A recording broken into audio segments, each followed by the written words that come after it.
All right, peace, everyone. Checking in to see if y'all can hear me. Can y'all hear me? If you can hear me, go ahead and say peace in the chat. Can y'all hear me? I don't hear myself, so I'm wondering if y'all can hear me. Or is the audio? How's the audio sound? 1, 2, 3, 1, 2, 3, 1, 2, 3. Can y'all hear me? Testing 1, 2, 3. Can y'all hear me? Testing 1, 2, 3. Hear me?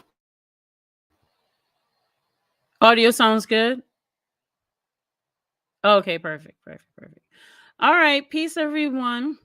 Um I'm gonna go ahead and get into it. My name is Piper Carter. This is Beyond Breaking Barriers, and this is Black Power Media. So if you're here on a Monday at 8 p.m., this is where we talk about women in hip hop. I got a interesting topic for you. We're gonna do an article. On this show we go between articles, commentary, and interviews. And so this is a really cool article. I think it's a cool article. It's an interesting one. It's called Music, Misogynoir, and Technology as a Weapon. And this article was written by a woman. Her name is, I think it's either Kyra or Kyra. If you know how to pronounce it, please put it in the chat. But this is her. So I think it's Kyra Gaunt. And Kyra Gaunt is at SUNY University at Albany, where she's a faculty member. She says, I study Black music, voice, participation, and kinetic orality, and the unintended consequences of music, race, gender, and technology in new media ecologies, from YouTube to Wikipedia. So she's the author of this article that we're about to read through, and it's an interesting piece. I think we'll just go on ahead and get right down into it.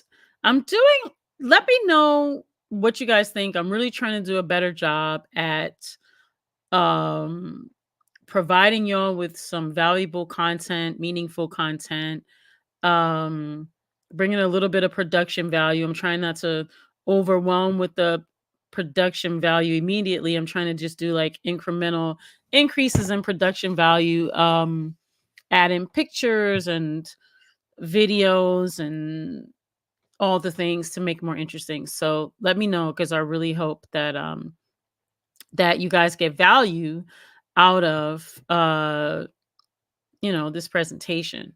So with that, I'm going to share my screen and get right into it. So this is the article. You guys can see what I see. Yes. All right. Boom.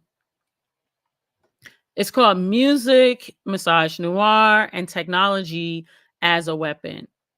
It's YouTube search and twerking videos. Music, Misogynoir, and Technology as a Weapon. And that's from Kyra Gaunt at the University at Albany.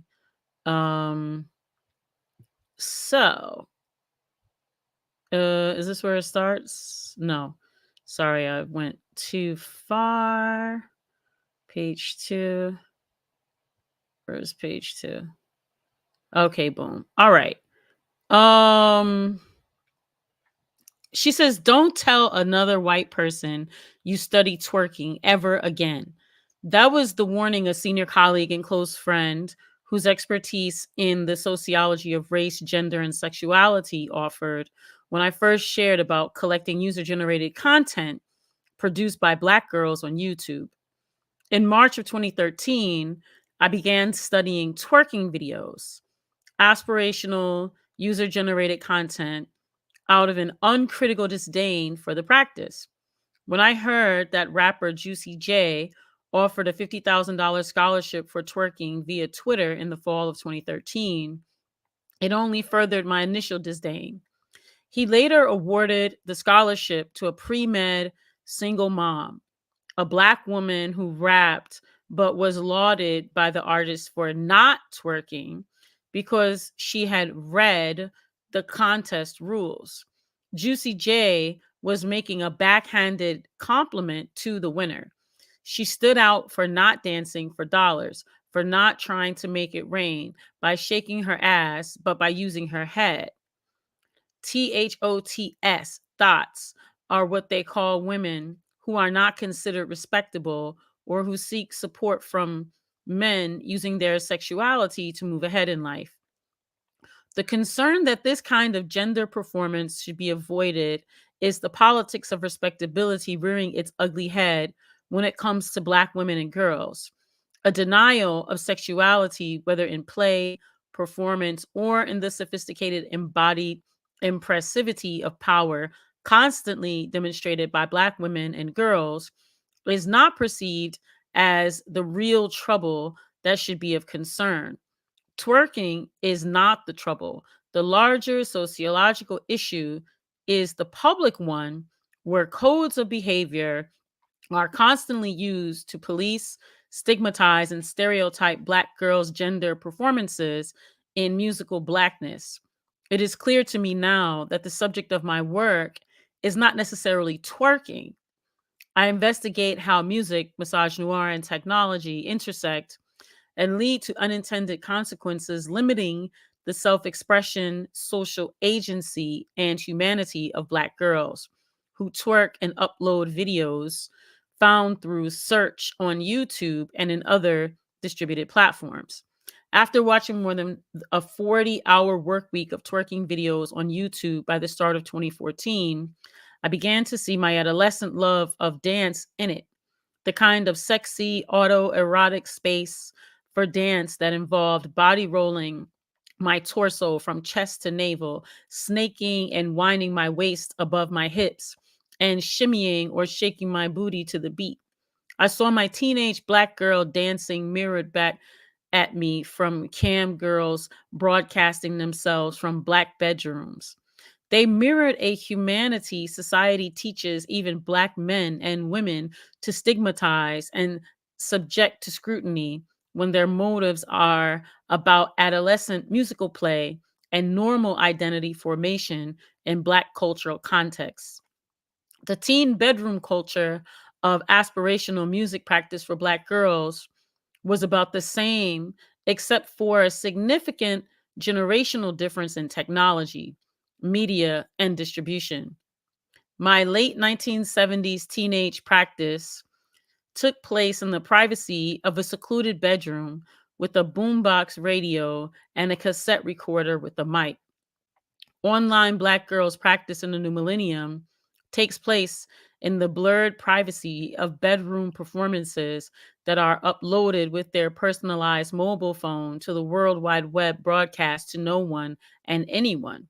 Immediately, it will be transmitted to distributed networked public where viewers in the US, but mostly beyond our borders, may see it.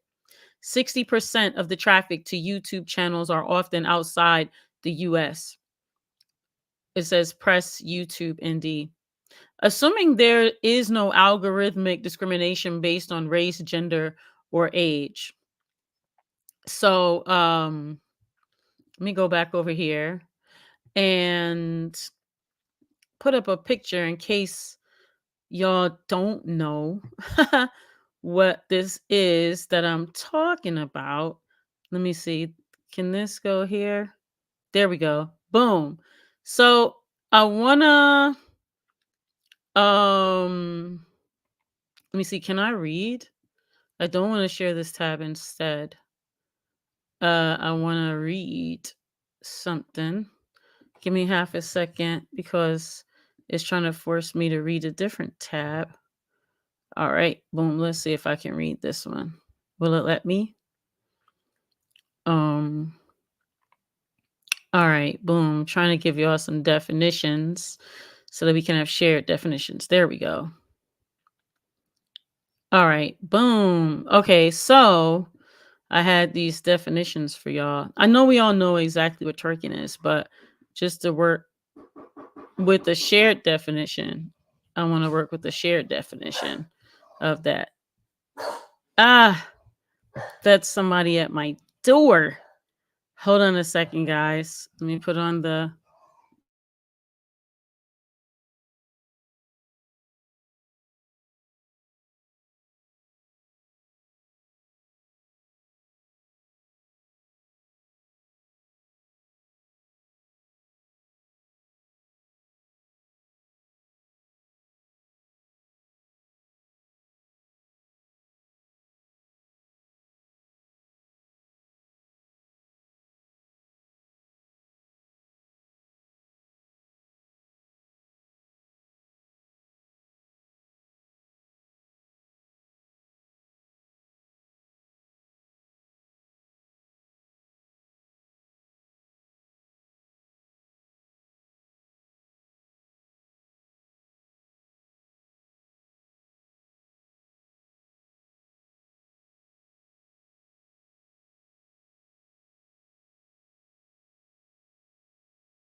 Okay, y'all. Sorry about that.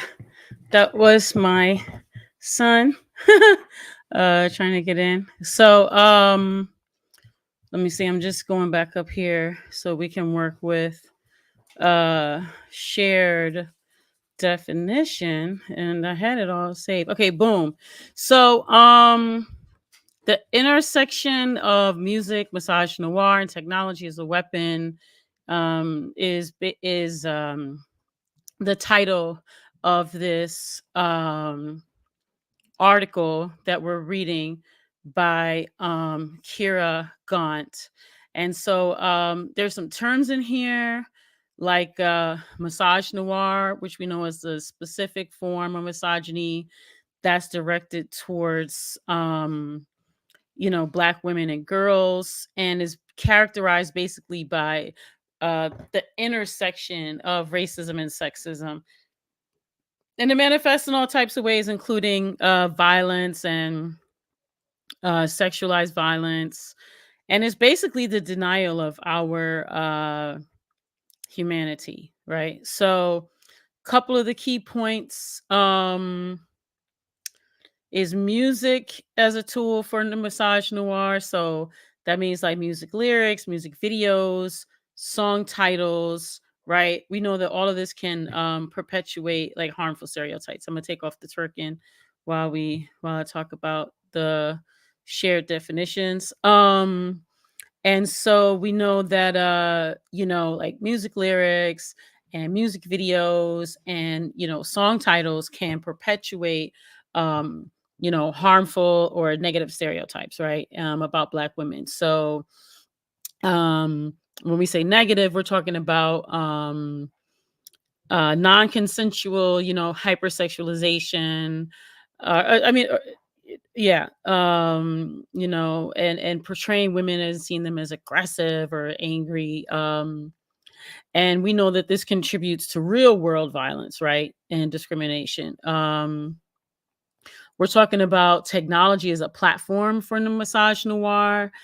I'm gonna stop sharing for like 1 second. And so with that, we're saying that online platforms, right, like social media, music streaming services, can actually amplify misogynistic content and facilitate its spread. So the algorithms can also contribute to the problem by recommending content that like reinforces these negative stereotypes. And then we're talking about the weaponization of technology. So um technologies like deep fakes can be used to create fake videos and like audio recordings that depict Black women in harmful ways. And so, additionally, we're talking about it leads to harassment online, or like online harassment, stalking, right? Which can inflict like a lot of emotional and psychological pain, right?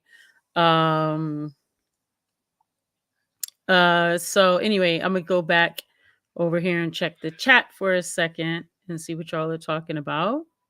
And thanks for being patient. I think I'm gonna stop here and just say, Peace to Old Grease. Peace to Sherry. Peace to Jamon. Peace to Old Grease. Peace to Pamela Jones. Peace to Salahuddin. Peace to Desiree. Peace to Embreeze. Peace to Akuma. Akuma said they were on the Sundays radio with Sunday last night with Ear Doctor, loving the mix with Latifa.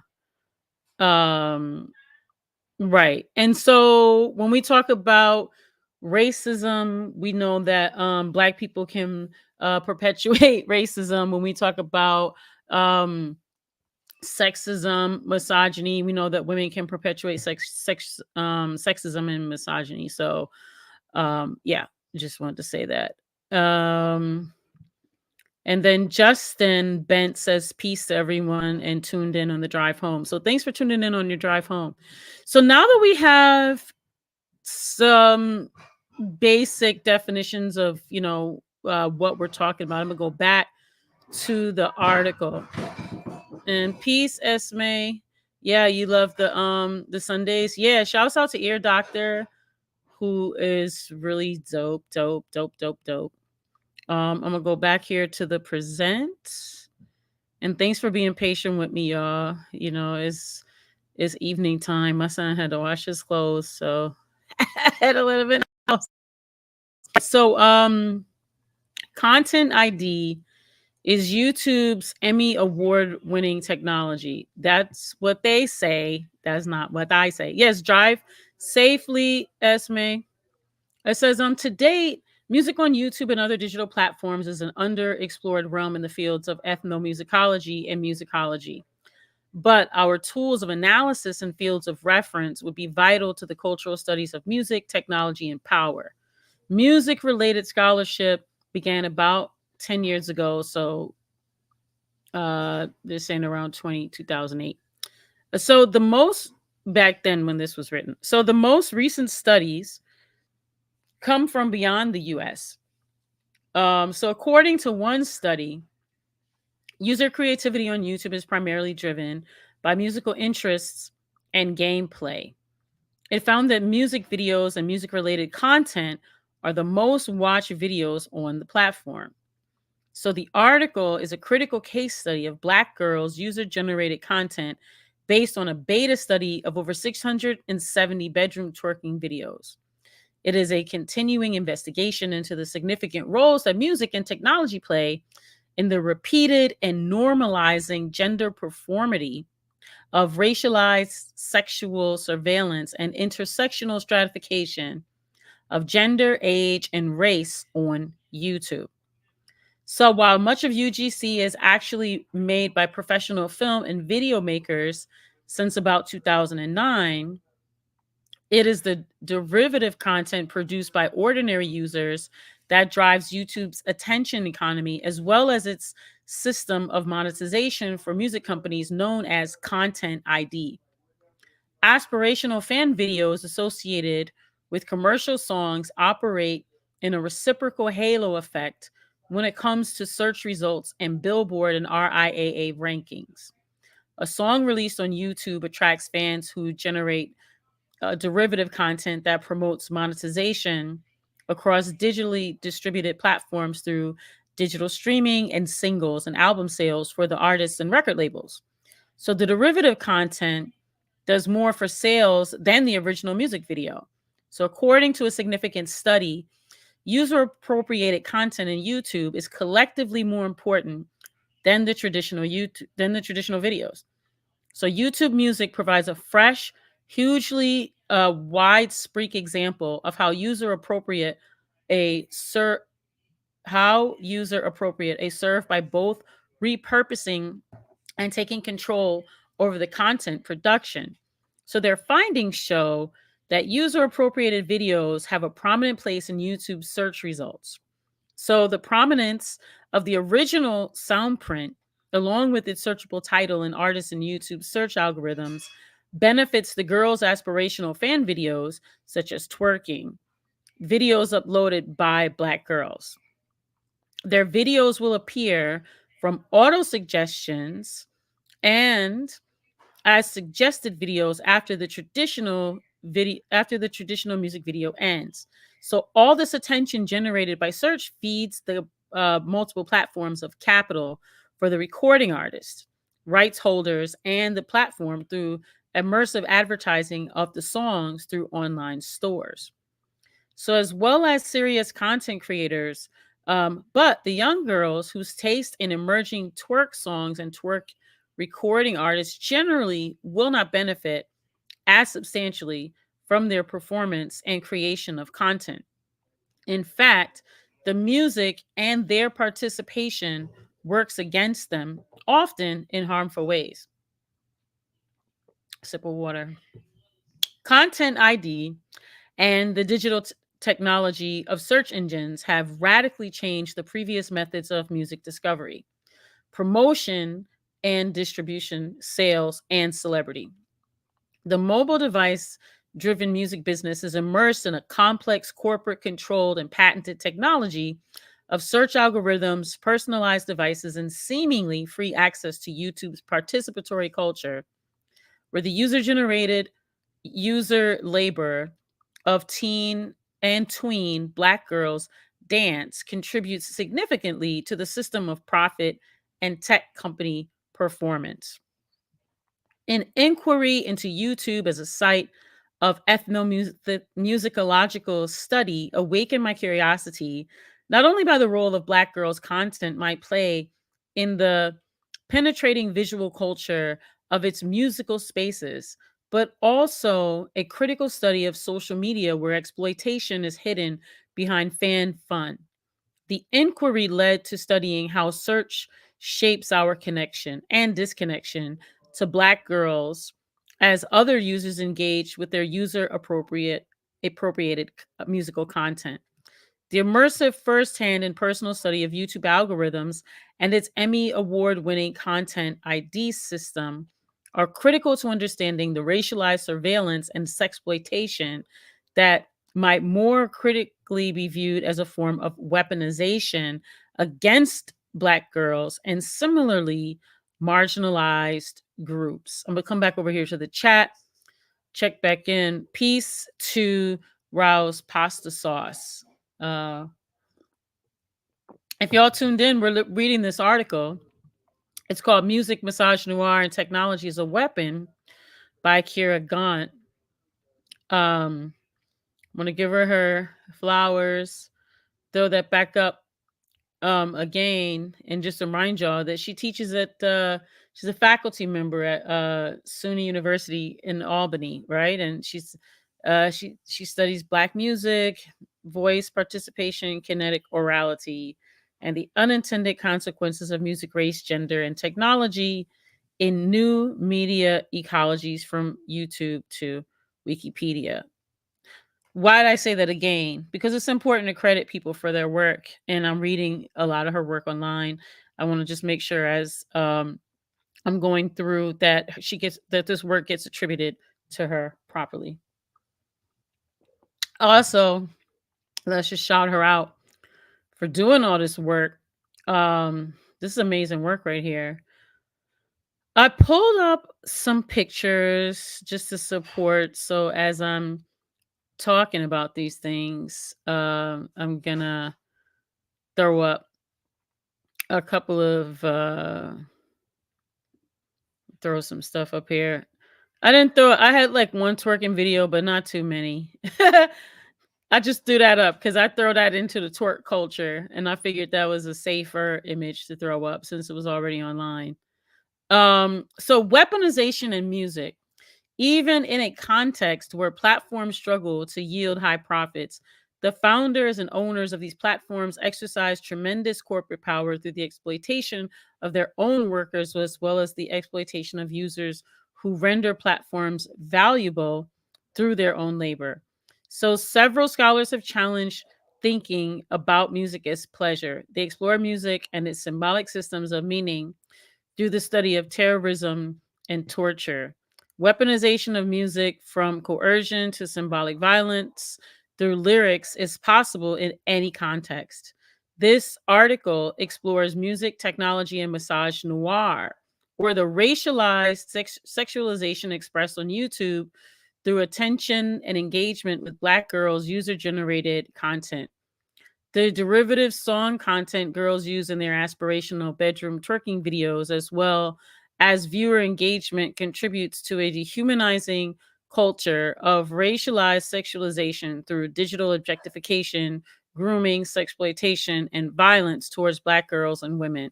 And music plays a vital role in the process. So I'm going to take this picture down for a second. So while sexual predators weaponize alcohol, the word bitch has been normalized from soap operas and sitcoms and to rap lyrics and internet memes. While the tranquilization drug, is it called Rohypnol, known as roofies, or the forget me pill? What is Rohypnol? The weaponized at parties and in clubs to deprive victims of their consent, as well as to terrorize their bodies, calling girlfriends hoes, a derivative of hoe, has become pervasive. Even rape has been weaponized in both conflict zones as a form of hidden genocide in Bosnia and Croatia, as well as in Uganda and Rwanda. It's not just women. Men are also victims of rape too. Online, we carry these forms of sexual violence into the haptic attention economy of sharing video and images. Youth just as casually swipe images of unconscious teens. Most girls who were victims of sexual assault turning trauma into memes that become weapons. Males who coax former girlfriends to share nude photos will practice revenge porn when relationships sour. For the most marginalized groups of girls, girls marketed as Black by ethnic boundary markers of race, class, that intersects with stereotypical norms about teen girls and their online sexuality will suffer from unintended consequences more than most.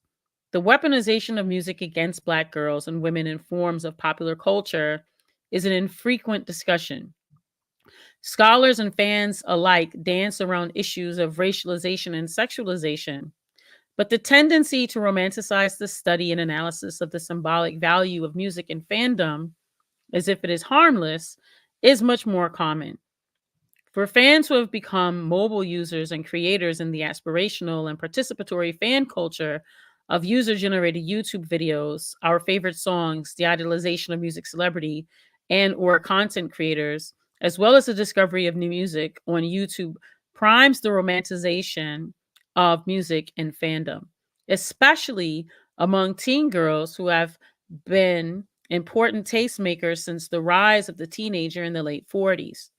Even before the rise of the teenager as a marketing category, young girls have played a pivotal role in popular taste making. Music participation in fandom is not only about imaginative play, gender performance, a politics of pleasure, and hanging out with friends online. It also lures the attention of girls for whom micro celebrity is an antidote to the social alienation of being Black and female online and off. If growing up is painful for the Southern Black girl, be aware of the displacement is the rust on the razor that threatens the throat. It is an unnecessary insult. That's from Maya Angelou in 1969. Um, Even the remarkable book by Maya Angelou suffered similar alienation. The American Library Association lists Angelou's best-selling novel, I Know Why the Caged Bird Sings, among the 100 frequently challenged books from 1990 to 2000, often due to allegations that the material was sexually explicit, offensive, and unsuited to age group by the American Library Association. Like Catcher in the Rye, The Color Purple, Little Black Sambo, and Toni Morrison's Beloved all also made the list. The closer art is to representing life's harsh realities or fringe elements, the more art seems to be policed by censors, conservatives, and social norms. Participation in music fandom on YouTube is often about the mimicry and exploration of self through sonic and somatic gender performances. Racialized gender performances confined by structures of heteronormativity and the ethnic boundary markers of attributed to black and female bodies. Certain musical genres, social roles and scripts, and somatic histographies and visual depictions of musical black femaleness all tell viewers of music video and user generated content what to expect of African American girls and women, whether experienced in real life or not. Advertisers and music companies know that youth use music as empowering forms of pleasure, as a tactic of seclusion away from teachers and adults, and as escape. I'm just going back over here to the chat, see what y'all are talking about. Yeah, I'm gonna just go on over here and throw up another picture. How about maybe I'm just thinking about being a teenage girl and the ways in which I was hanging out in my bedroom, twerking around my bedroom, dancing freely, able to just be a girl. You know what I'm saying? Um and but I was in the, 80s. I wasn't in the digital age and putting it online, so it's really interesting. So musical fandom mimics the highly sexualized dream worlds of commercial music videos. Youth enact these dream worlds in their bedroom culture and in talent shows and user generated videos.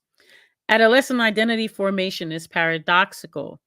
Individuals, especially adolescents, need spaces that are private, in here, distinct from those that are public out there, to experiment with the development of their own sense of self within a social framework that begins to distinguish itself from identities they are assigned by their role and relationship to parents, siblings, and their initial playmates. Individuality is social process of identity formation performed by early to late adolescence. Popular music, assessed often through mobile technology, from the portable radio to the mobile boombox to the personalized mobile device with internet access, continues to be a pivotal role in that performative process. Can y'all put in the chat if you can relate, maybe like what era y'all came from, and if you could relate to this kind of talks about this teenage bedroom culture, right? Where, and I don't know, like I'm 52, so I haven't been a teenager for a long time, but like back in my day, you're in your room. I had like all these different posters on the wall. Mine was like New Edition mostly, and like Run DMC or, whatever. But anyway, all these posters from like Right On and Black Beat magazine, that tells you my age. And, I had a full length mirror in there and I was having a good old time. I had a boom box. I had tapes in my boom box. I mean, obviously, we had a stereo on the record player. I told you all about that. But that was a bit different than the world that I had in my bedroom. Like, that was my whole world, and I could just be in there and just explore all the joy, right? Through dancing, rapping, singing, and just pure freedom. That was what I did. It's a thing. It may not be a thing like all across, the world. I'm just saying that was in my world. And I wonder, did others have such a such a thing? Like, did you have that, in your life? Like, something like that, like a place or a space. Maybe it was you. I was only child. Maybe you had siblings, maybe you had to share, Oh my god, my son's cooking. About to choke me with all that smoke. And he's all the way upstairs. But yeah, y'all share in the chat about your teen, I guess they're talking about the teen exploration of self.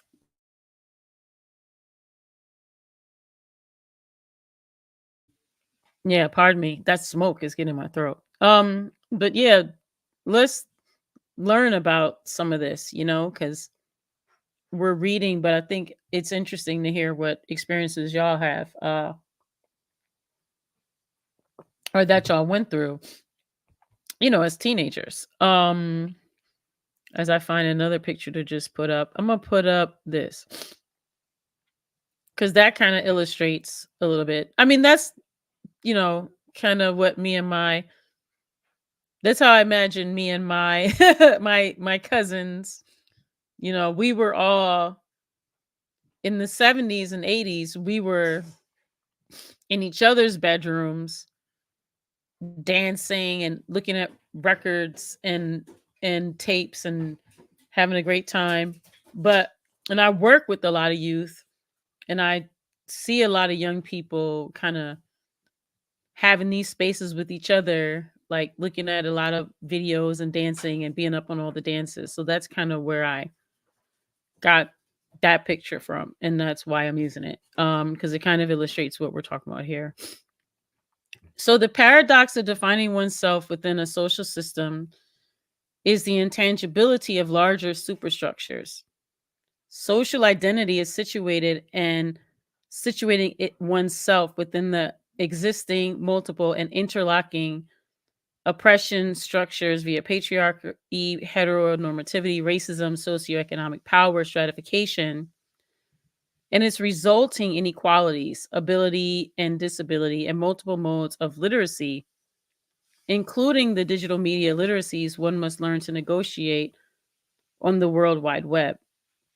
Not only does this require new modes of identity, but it demands shifts in our notions of representation, language, production, and audience, as well as developing the ability as well as the recognition that we access, understand and create communications in a variety of contexts where inequalities still abound. Emotional, cognitive, and ethical literacies for online interactions must also be acquired, particularly for those who love Black music, does not include marginalized groups of Black people or girls of color. So let me stop this picture for a second. I'm gonna go back over here to the chat. I'm gonna stop sharing for like half a second. I want to read y'all's comments. So Justin Ben said it's taking me back to the 90s Little Kim and Trina era. So tell us about that, Justin. Like, what was that? Because by the time Little Kim came out, I had already finished college and I was an adult. What is this? Yipper, Peace Yipper 99 said, seen it on shows, never old enough to do that ruckus. Didn't need or have a phone in my bedroom. You said I shared a bedroom. All right. Yeah. Rouse Pasta Sauce says I did as an only child for a while, but contextually I don't remember much also. Also want to say peace to DC Joe Black. So oh my god, my son is cooking something up there in the smoke is like all in my throat. I don't even want to go up there and look. Lord have mercy. Let me share my screen a little bit more.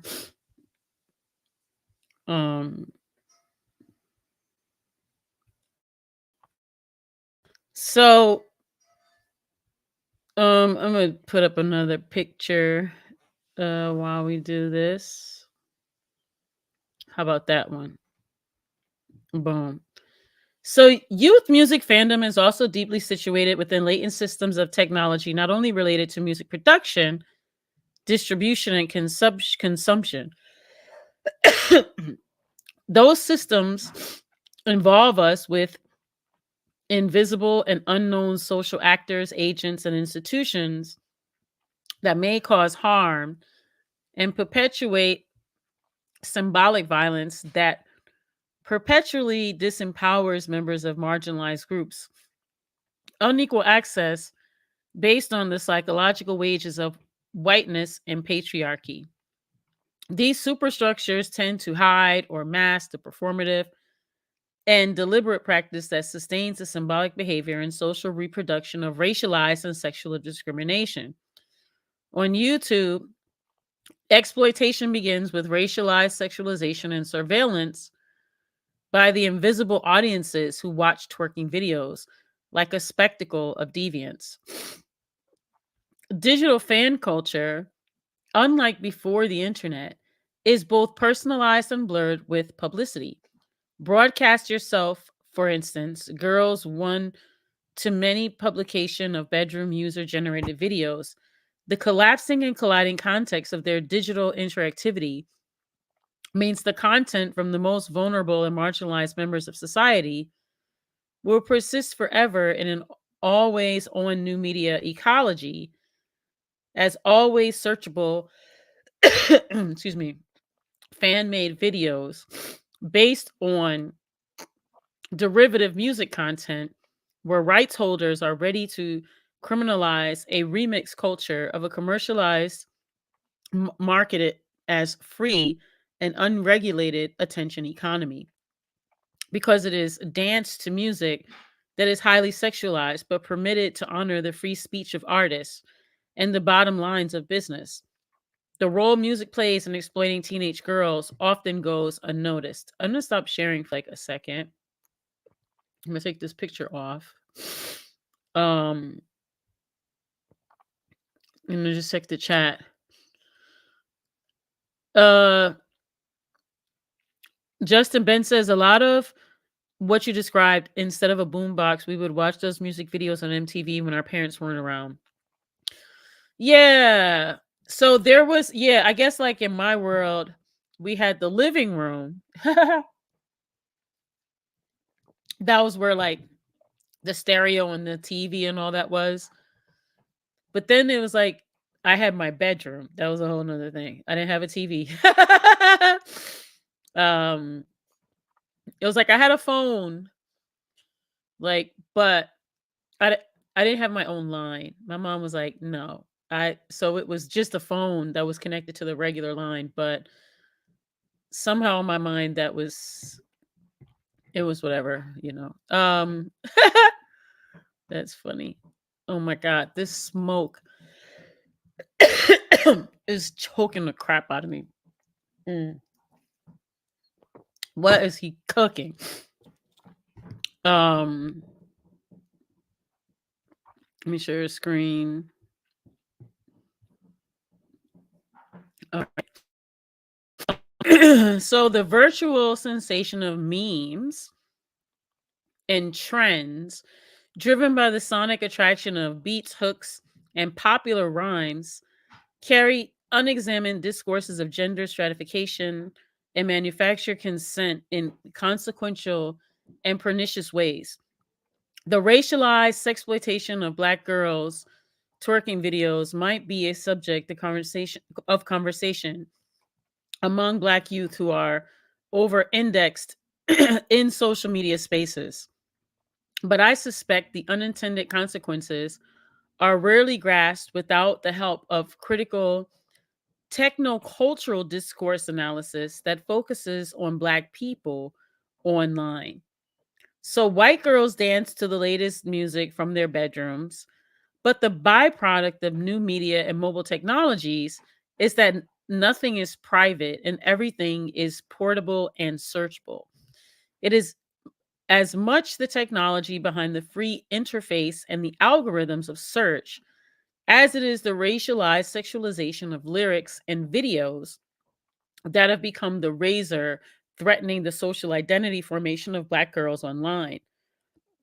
Technology is not neutral, not on Facebook, Twitter, nor YouTube. Popular music, like Liberty for Black people since emancipation, has never been free of the constraints of cultural hegemony. But it its coerciveness, I'm sorry, yeah, its coerciveness relative to marginalized groups tends to be taken for granted. So it's very, basically, she's saying that you don't really recognize that it's creeping in your brain and you're like becoming a fan. Hmm. That's what Dr. Jared Ball always talks about uh in media literacy, about that, audiences are created, taste is created, manufactured. According to Google Trends, twerking began to bubble up as a YouTube search in 2011, peaking in 2013. YouTube and Google search engines allowed the easy discovery of new music by uh, recognized and new artists, with females ages 13 to 17 among its top audiences watching new music content. So YouTube allows anyone to easily export both commercial and user generated content created and distributed by companies right alongside the content of individuals like tween and teen black girls. I'm gonna stop sharing for a second because I do want to say this about that. Um, I want to say that for that part there, in the music industry, um, for the last, I want to say like probably 60 to 70 years, the the strategy has been to grow your audience, groom and grow your audience. And so they have this idea that they capture you at like around age 12 and with whatever star, right? And for your lifetime, ideally they could continue to capture you with that same star. That's kind of like a generalized way of putting it. Um so in general, I want to say consistently, even before internet, music in and of itself was always marketed to young girls. And young girls are the ones who buy the majority of music. That's in any, if your music is blowing up, it's because young girls have been buying your music.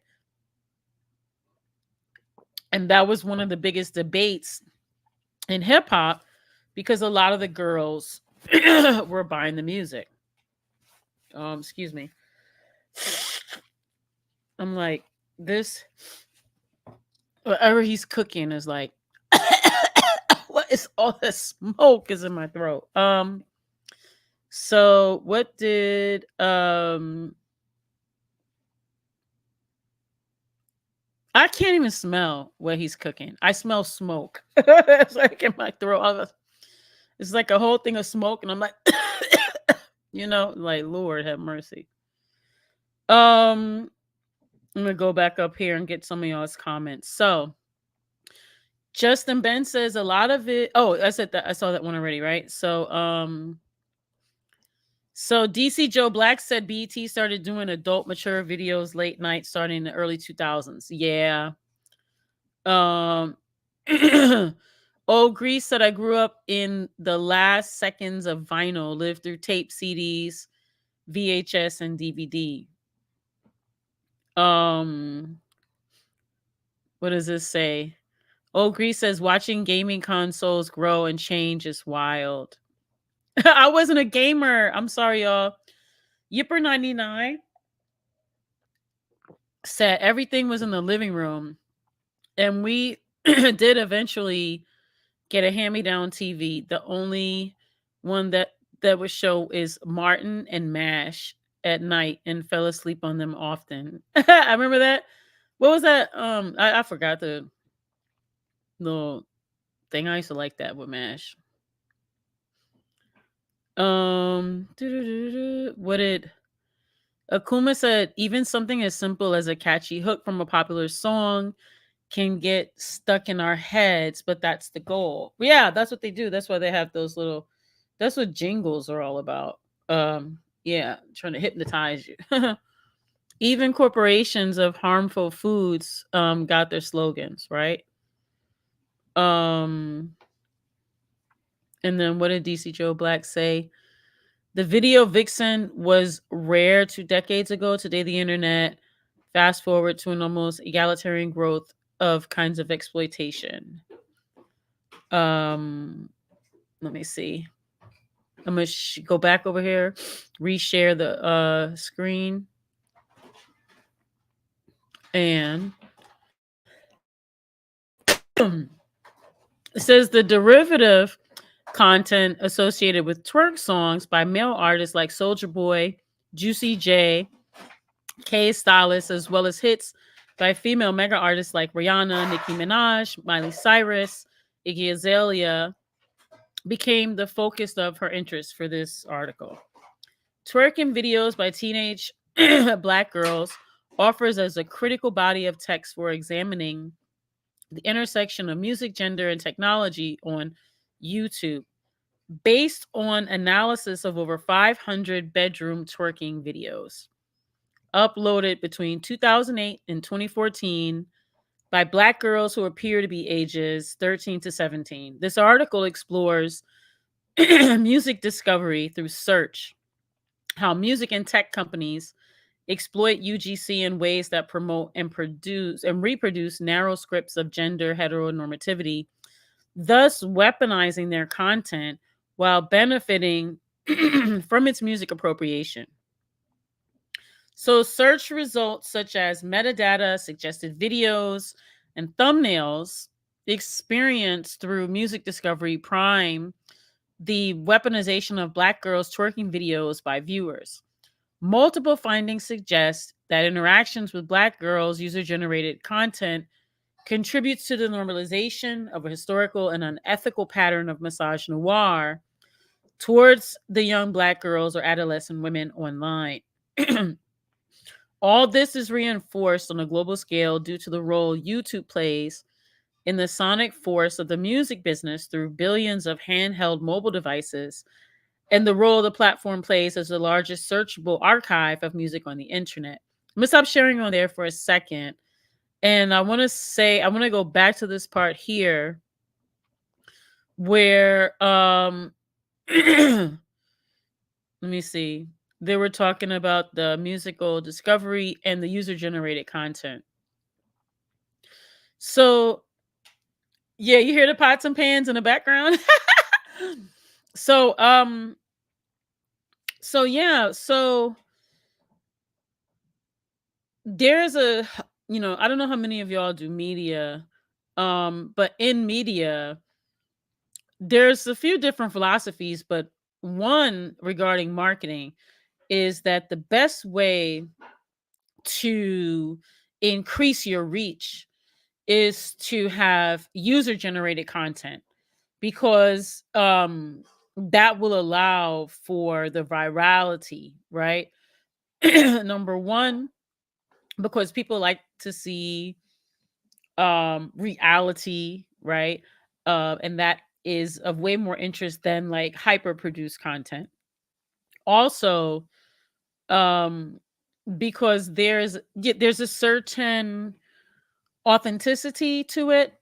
And so for instance, these user generated and user generated, especially when it's provocative, right? So you've got this whole like world star with these girl fight videos. You've got and anything like that, right? So that world of uh internet marketing, right, is it's a very insidious world, because they tell us that we have to and cheaper, thank you DC, and cheaper, right? Low barrier to investment. And so um when you're doing any marketing and they're telling you about how to uh like trigger the algorithm, or whatever, um the way to trigger uh the algorithm, it's such a chicken and egg type thing, right? So basically it's like you have to get your message or your content to your audience, right? And the way your audience finds your on YouTube specifically, the way your audience finds your content is that your audience has to be alerted. So YouTube recommends videos to your algorithm. So you'll notice if you have saved on the bell or you've subscribed to people and you're like, why don't I ever see their stuff? Well, what it does is it looks at the videos that you've looked at, and then it decides that based on what you've looked at, it's going to send you certain videos. And so um there's all other types of factors. I'm really distilling it down a lot, but in general, the more of what you watch, the more it's going to send you recommendations, and then it's going to try to figure out what to recommend you, and then it will just continue to recommend videos to you. And so what happens is when you're a content creator and all of the little, I'm just saying this because like my cousin laughed at me because I'm in you because I enrolled myself in like YouTube school. But let me tell y'all, I gotta learn these white man's tools because I want to reach the black people that are on YouTube. So it's not intuitive. I'm a Gen Xer, and I'm just being transparent that I'm learning how to authentic. I'm speaking from experience and what I'm learning right now, and I'm learning how to authentically reach my audience, right?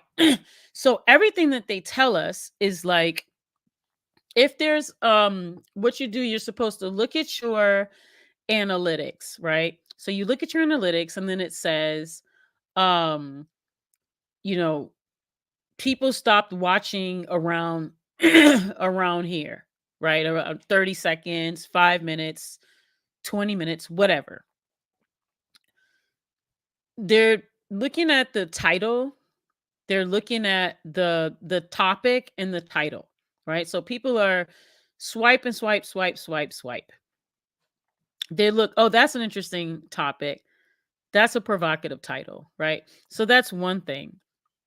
But then they say, well, people you know, looking at your analytics, they'll say, well, it seems like people who follow you also follow these other like really popular um you know, YouTubers, right? And so this is what the people, these are the most watched videos that the people who follow you are watching, right?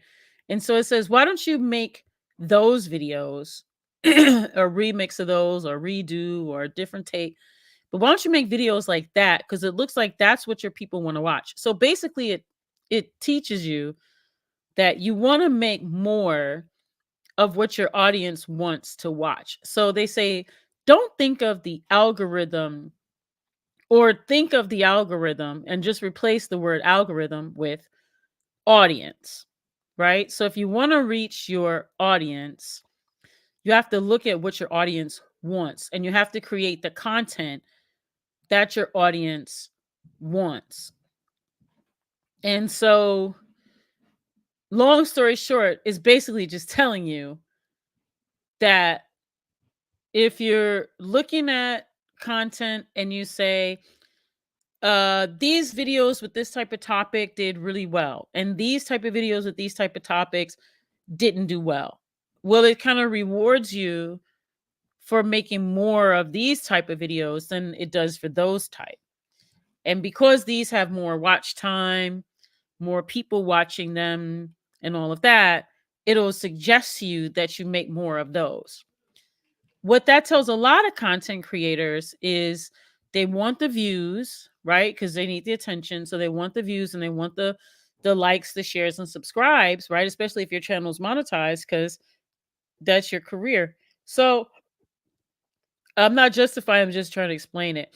So that's why you'll see people consistently making either the same type of videos or very similar videos, because it's content because the algorithm is rewarding those content creators.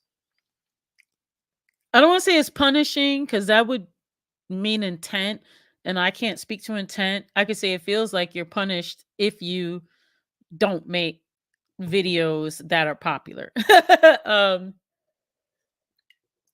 and that means that less people will see your content. So what YouTube does is it says, um, oh, you sent this video out and a lot of people liked it or commented or wanted to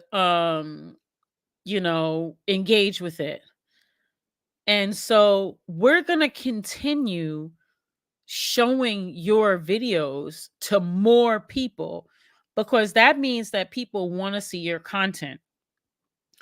But the less that you get interaction, engagement, likes, shares, subscribe, watch on your videos, then it's going to tell YouTube people don't really want your content. So we're not really going to show your content to people. So they'll stop recommending your content to people. Even if the person has you saved in their bell, even if the person is subscribed to you, they'll stop recommending your content to them because they'll say, people don't really want to watch your content. So we're not going to recommend it. That's more or less, right, the way it goes. Mm. So it looks like we watch the same things, DC Joe Black. You said your feed is basically Black Power media, radical and academic analysis, tech, old and foreign films, house music. What did I do? Algorithm. um, whatever you were researching or watching, or if your kids were researching or watching something on your phone, that's what happened. And Rouse Pasta Sauce says my algorithm is mostly BPM and right wing everything else. You must be researching because if you're doing research on stuff, it's gonna be like, oh, you like that? That's why I have a different YouTube, a different account where I do research because I don't want that stuff on my account. Um, I've noticed even more with each content, I still get very popular recommendations here and there in algorithms. Because what happens with that, Akuma, those popular people are rewarded by YouTube. And so they say, oh, we're going to push your content to more people who might like your content. So that's how they reward the bigger people. That's why their channels get to grow.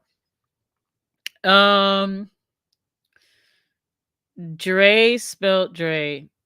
Decolonizing twerking caused my brain to see the horrible images of Miley Cyrus shaking her spine erratically when she was wearing blackface via the culture. Oh no! I'm gonna get into what we're talking about decolonizing twerking. We'll get into that in a minute. Let's keep reading. Oh, let me share my screen. I want to say thanks y'all for sticking around. There's more coming. I'm still working on this article.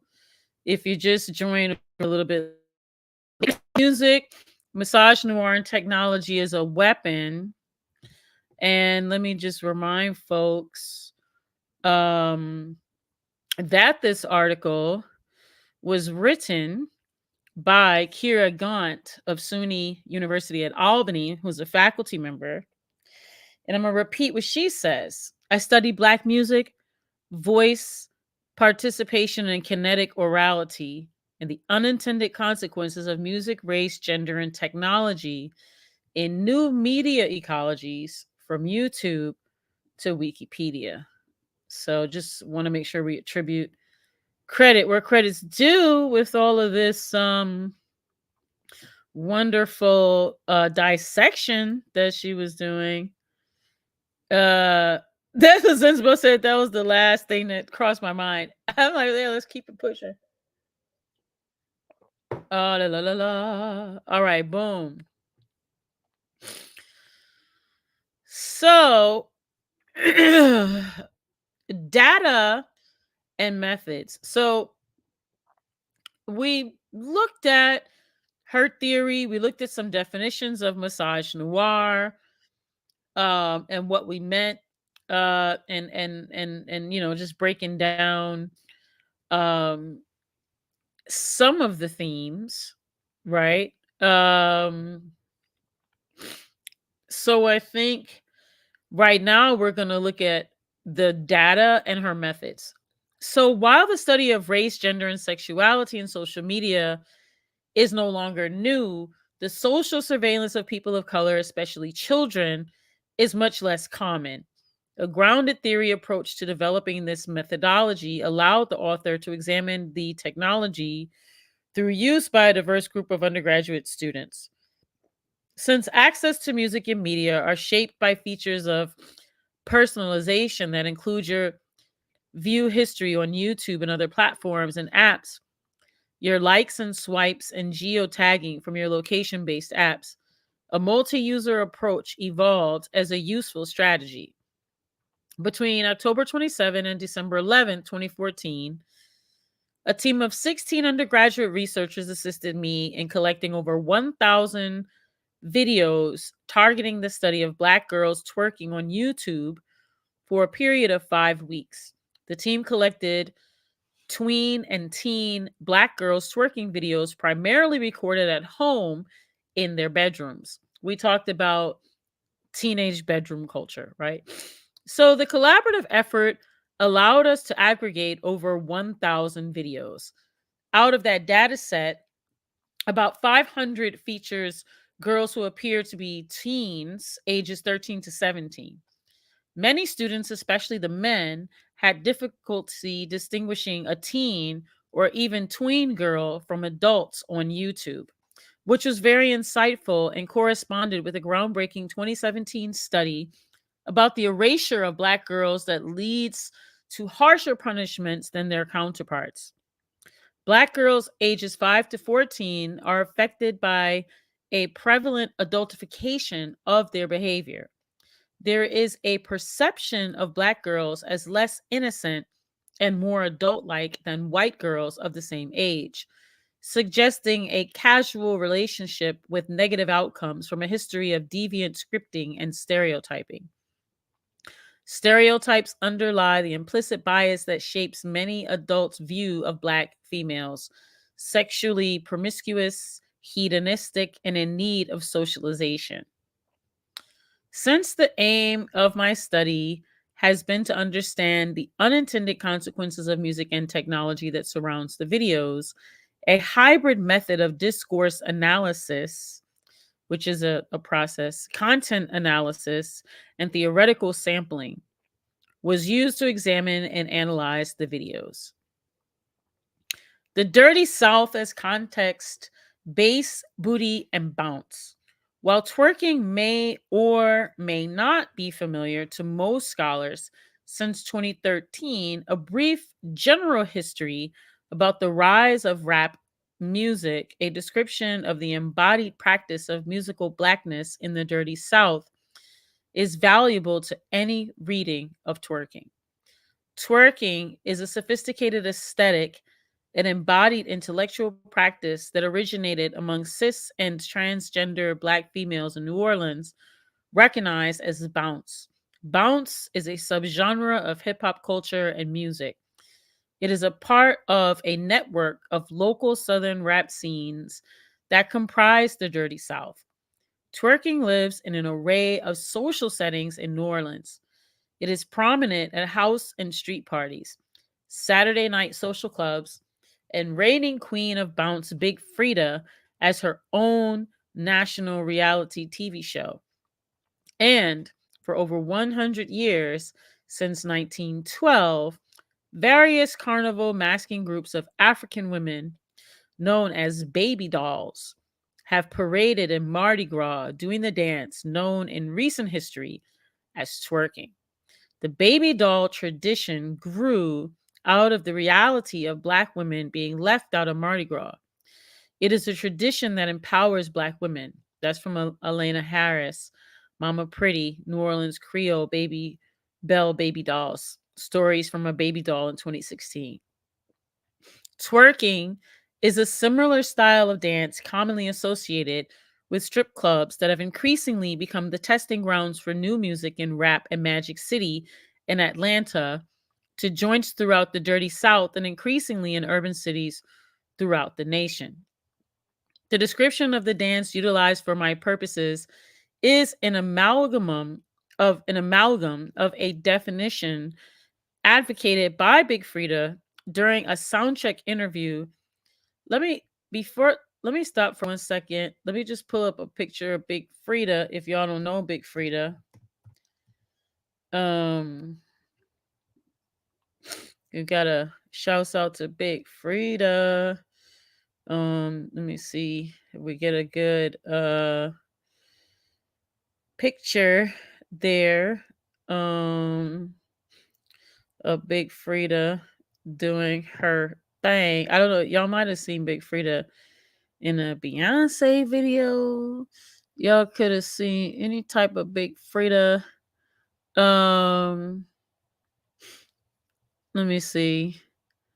I was trying to find a good one. One that is Black Power Media appropriate. But what I'll do instead of a video, we'll just put up a picture. So that y'all know who Big Frida is. I was trying to get a picture of Big Frida doing her thing. But you know what I'll do? These are all really nice. I'm gonna just share my screen so y'all can see um who Big Frida is. You might have seen Big Frida in a Beyonce, you know, that was where most America got a chance to see Big Frida. But Big Frida had a reality show. Big Frida is a big personality. Was it has been credited with bringing the bounce culture to mainstream. Big Frida is a rapper, an entertainer, and reality star, and yeah. So shouts out to Big Frida for you know doing it big for the culture. So that's Big Frida. If y'all don't know, I'm gonna stop sharing there. I'm gonna reshare my um my screen again. Boom, boom, and okay. So again, the description of the dance utilized for my purpose is an amalgam of a definition advocated by Big Frida during a soundcheck interview in New York City.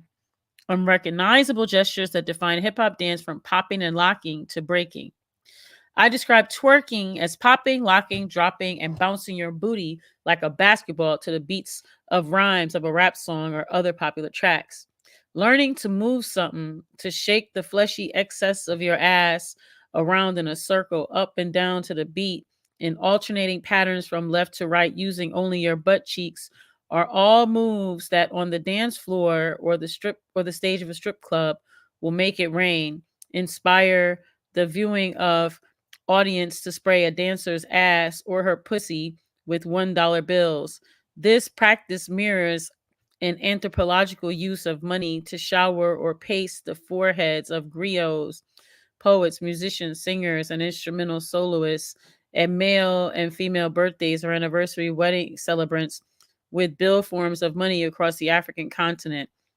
The expression "make it rain" has in littered and with singular dollars bills sprayed at a bouncing ass in what is known as pee popping, and P stands for pussy.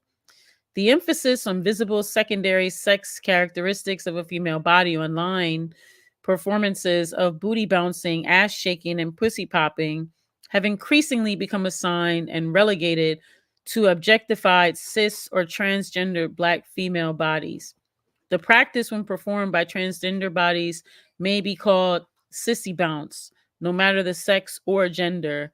the art of learning to work your backside in dances like twerking or similar diasporic dances, soca, dancehall, and various genres of music through the African continent is highly valued even in children's play and performance. This is reflected in the etymology of the word twerk, first appeared on a record by DJ Jubilee in 1998. According to a local source from an early rap scene in New Orleans, the word supposedly began as a contraction in everyday speech where to work something became twerk it. Various lyrics found online and early expressions in sound are represented by multiple spellings, including T apostrophe WORK, TWURK, and T apostrophe WERK, and TWUK. Compare with twerk in an Oxford dictionaries. The expressive use of speech references a person's ability to work that body.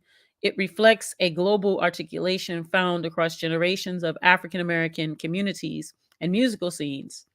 It is often used to identify the aesthetic, labor, and sophisticated social creativity behind a legacy of dozens of social choreographies that help define the boundaries of musical blackness embodied within and across generations of Black youth. This kind of body work or bati work in Caribbean patois was formerly known as getting funky with it in the soul and funk of the 70s. Songs referred to it as freak out or get off during the electro funk and disco era when rap became the lingua franca of American youth and popular music culture in the early 90s. Will Smith voiced it as getting jiggy with it. More recently, the local dance parties and clubs in Atlanta's southern music scene named the whole aura created by party goers whose bodies got lit, calling it crunk, turn up, or the past perfect turned up. The colorblind and unintentional objectification and marginalization of Black femaleness in the mimetic world of digital interactivity began before YouTube launched in '05, but the rise of twerking as an online phenomenon seems to have coincided with, if it wasn't directly influenced by, the forced migration of nearly a million survivors from the Levee after Hurricane Katrina hit the Gulf Coast that same year. I'm gonna stop sharing for a second, see what y'all are talking about in the chat. Much love and appreciation to everyone that survived Hurricane Katrina.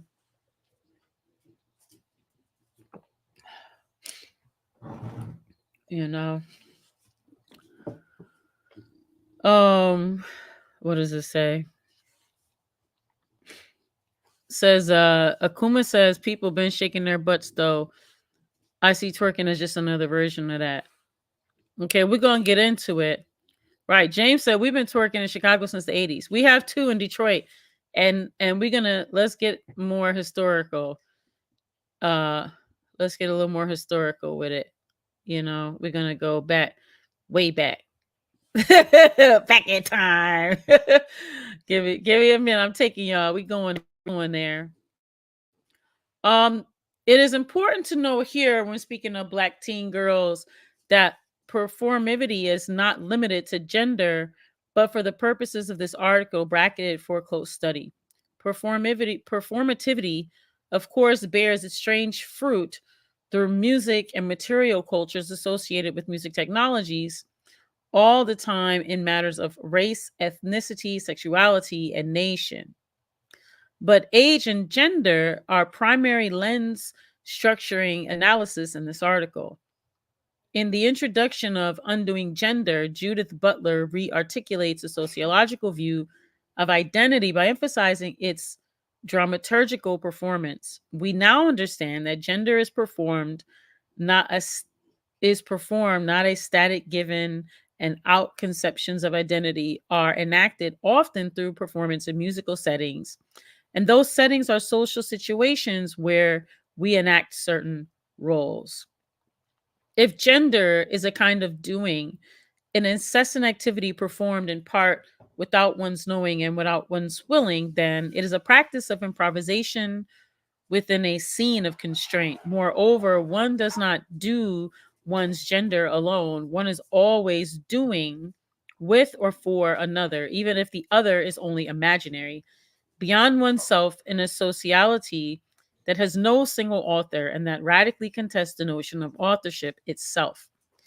The emphasis on a scene of constraint is actually referring to the roles and scripts we enact in concert or accord with or for another, as in the relationships Black girls perform in YouTube twerking videos.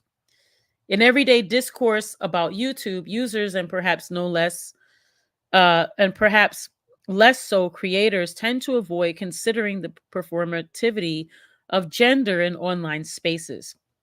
New media, what Lev Manovich prefers to call cyberculture, refers to interactive forms of information and communication exchange online, more commonly known as information communication technology. In networked publics, ICT is shaped by a seemingly endless amount of airtime for any and every voice that wants to be heard, but the costs are not immediately evident or visible to most. This is especially of concern to those marginalized by interlocking systems of heteronormativity, patriarchy, racism, and socioeconomic class.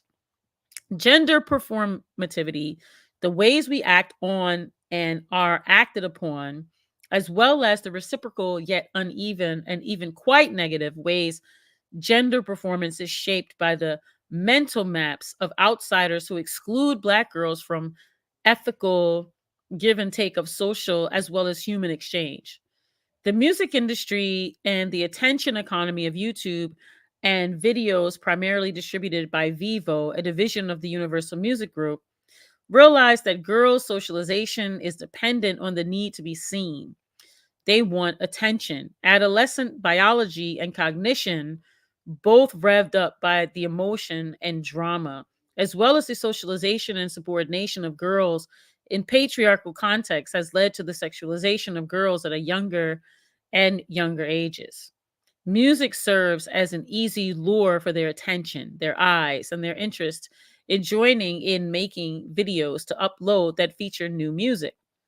While girls are never merely passive recipients of the cultural messages in their music, the examples of femininity that surround them are increasingly tarted up pornographied sexuality pornographied sexuality, and the music and visual allure of being seen have girls psyched to be a part of their own sexualization. Twerking can function as a way of queering a gender performance, just as queerness and drag performance is subversive.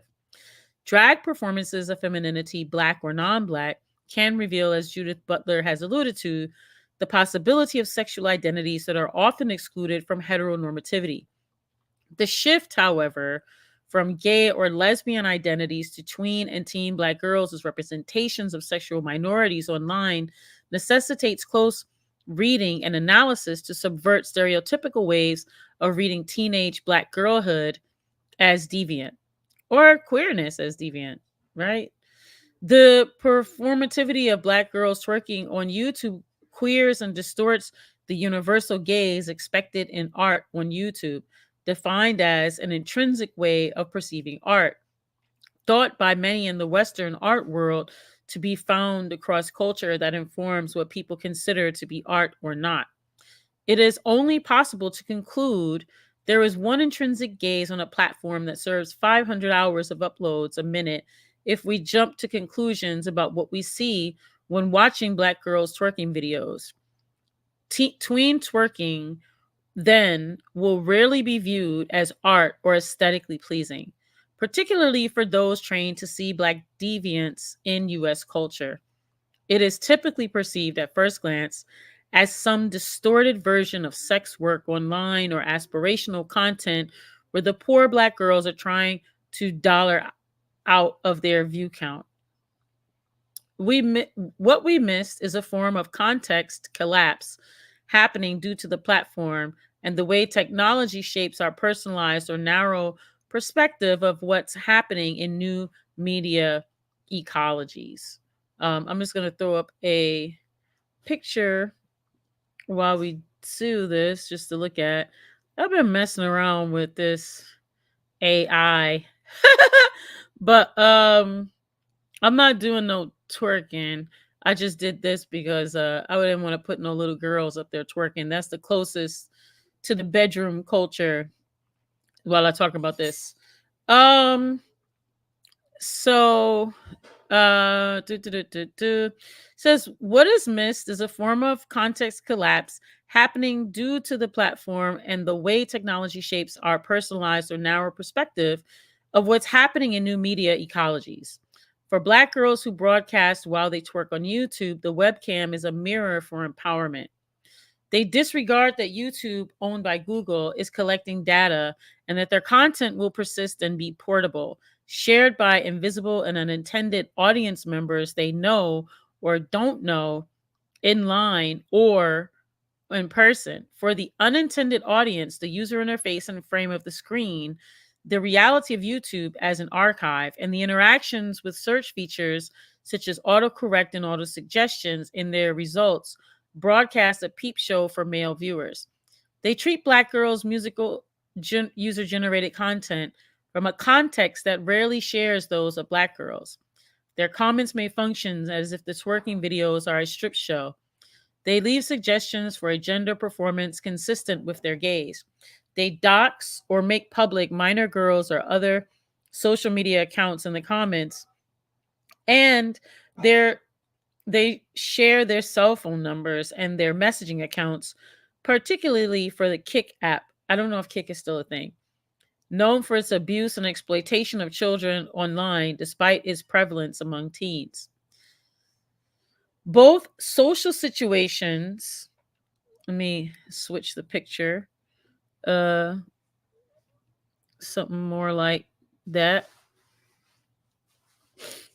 Um So yeah, both social situations, girls seeing the YouTube screen and app as an empowering while they twerk, and guys seeing a pornographic peep show there to entertain their prurient pleasure, are set in motion technologically and psychologically by music, often to music that for both sets of actors functions as their favorite songs.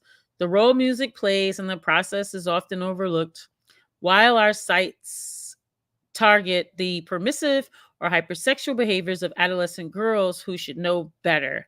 Online teens are participating in what appears to be a self-constructed reality with an intended fan base that adores their artistry. But on the other side of their handheld screens is a mirror that only reflects but also broadcasts a different reality than their normative dance play for Black youth. Innumerable anonymous males hide their identity on YouTube while their objectification and grooming comments disempower notions of gender performance for Black girls online. I'm going to take this picture off for a second. It says, if you want to make a human being into a monster, deny them at the cultural level any reflection of themselves. That's from Junot Diaz. If you took away the recording webcam from the situation, if girls were instead merely dancing in a talent show with friends at a sleepover or at a teen dance or someone's house party, the audience would be participating in a shared performance. When Black girls' gendered performance is mediated by a mobile web, the audience no longer shares the same context. This phenomenon is known as context collapse, where different meanings or context shaping the gesture, booty bouncing, performance in a Black girl's bedroom culture, or discourse, the culture of Black social dance with its situational norms, values, and symbolic behavior found in content online collides and collapses with the context of the viewers. Individually and collectively, who may be in their own bedrooms, cars, work environments, or most poignantly here in segregated spaces where musical and cultural Blackness is misunderstood or often misrepresented in stereotypical and stigmatizing ways. So the unintended audience may bring the most familiar, read stereotypical context about Black girls to their user-generated content. They may bring a context of consumption, not participation in Black girls' shared norms and values of not only embodied musical behavior and musical meanings, but genres and local settings, but also what it means to be constantly marginalized for your learned ways of thinking, feeling, experiencing, and living life in a constantly ostracizing gaze of hegemonic whiteness and femaleness at school, at play, and at work. To have mastery of one's body, to work that body, own its skill and sophisticated gestural language with its legacy of getting free and open on the dance floor is subversive. For the hegemonic patriarchal gaze, interaction with engagement with Black girls' twerking videos is often framed by how the content gratifies boys and men, given how screening Black life through mobile and distant devices shapes perception and alienation from girls' subjectivity. So part of the gratification may stem in part from the low hegemonic position Black girls occupy in the racialized and gendered political economy of network publics. So racially IDing or perceptions of recognizing a performer's sex in a YouTube twerking video isn't what's put skin in the game of online interactions. It is a power in sociological sense of defined by Pierre Bourdieu. Power is the central organizing principle of all social life, from culture and education to stratification and taste. In the study of political socialization, power is both a process and a social relationship. Opposition to dominant top down structures of power expressed through the socializing discourses of age, race, sex, gender, and sexuality may provoke counter resistance among those oppressed. Dance, in instances across the African continent and the African diaspora, represents a subversive practice in the face of domination. But songs may not reveal that to distributed publics. So, in a study of popular music videos by sociologist Margaret Hunter, these sexual scripts are steeped in ideologies of consumption made formulaic in rap music and lyrics since the 90s. The gender dynamic of the strip club is actually an extension of the mandate of consumption. Instead of jeans, phones, or liquor, men consume women's sexual performance. Using a ground theory approach, Hunter examined over 30 popular music videos and lyrics from 2007 and 8. Most top Billboard's top 15 hot rap tracks or top 25 hot video clips. While her analysis included both clean and explicit versions, she noted they were usually not different. In her first round of coding, she found patterns that pointed to pornography and sex work performances of masculinity, the politics of dancing, the racialization of space and consumption. By her fourth round of coding, more precise themes became apparent: objectifying relationships, strip clubs, and the politics of dancing. Popular Black songs and videos have re- repeatedly create a uniform and problematic caricaturing of Black women and girls' sexuality. In these videos, male voice text and the male gaze of videos continually direct women strippers to shake it, rewarding them by making it rain. Making it rain or dancing in order to be sprayed by the single dollar bills of men in the audience. She is being rewarded for keeping them aroused by the art of sexualized dance and by this seductive display of wiggling ass cheeks. Music videos amplify the lyrics communication of sexual and gendered scripts, where male and female characters act out life's dramas in highly heteronormative scripts of gender. Young people internalize these highly re- repetitive scripts and often use them to understand their own and others' lives. In fact, Stevens and Few found that adolescent African American girls and boys routinely use sexual scripts such as gold digger, baby mama, freak, gangsta bitch to make sense of their own sexuality and that of Black women more generally. Hip hop is not just the music consumption playing on a mobile device. This is going into analyzing the songs and the twerking videos, but what I want to do, I want to go back over here and see what y'all are talking about in the chat. Man, I missed I missed a lot of what y'all were talking about. Oh, hey, James. Um Peace, Sith Lord Prince. It who else? Y'all been coming in here, huh? That's what's up. All right, so um what did you say, James? James said there's this video of someone sliding on their head and doing breakdancing moves in Nigeria. The video is in black and white, so it's pretty old. Um, that sounds cool. I wish you could share it here. I love seeing videos like that. Um, so yeah, I'm gonna get into the history. I'm getting more into the article first, but we're gonna be going into the so what did Keep Ponga say? I wonder if this essay discusses selfies and what the author's analysis on it and twerking would be. Yeah, we're gonna get into some of that, I think.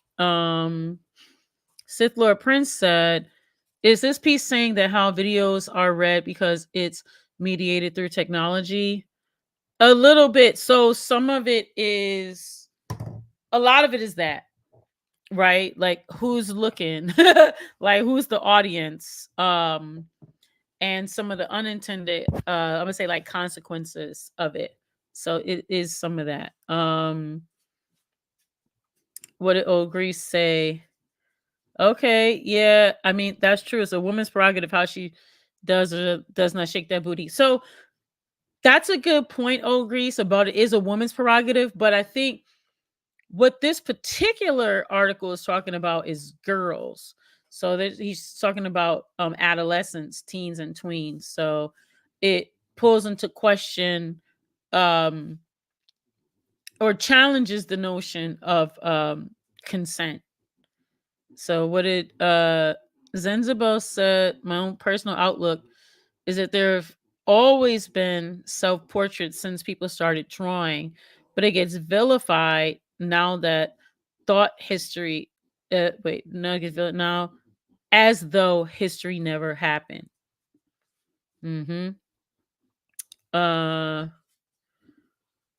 let's see what else.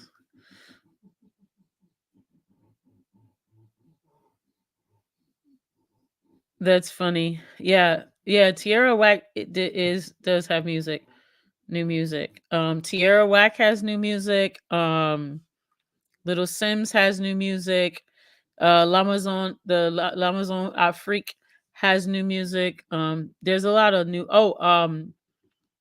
Rhyme Fest has new music. He's got a feature with Brittany Carter, and he has a who was the other person that I just wrote about on my socials. The Brittany Carter joint is dope. They have a video, and the visual is really gorgeous. They have a great dancer on there. That one is amazing.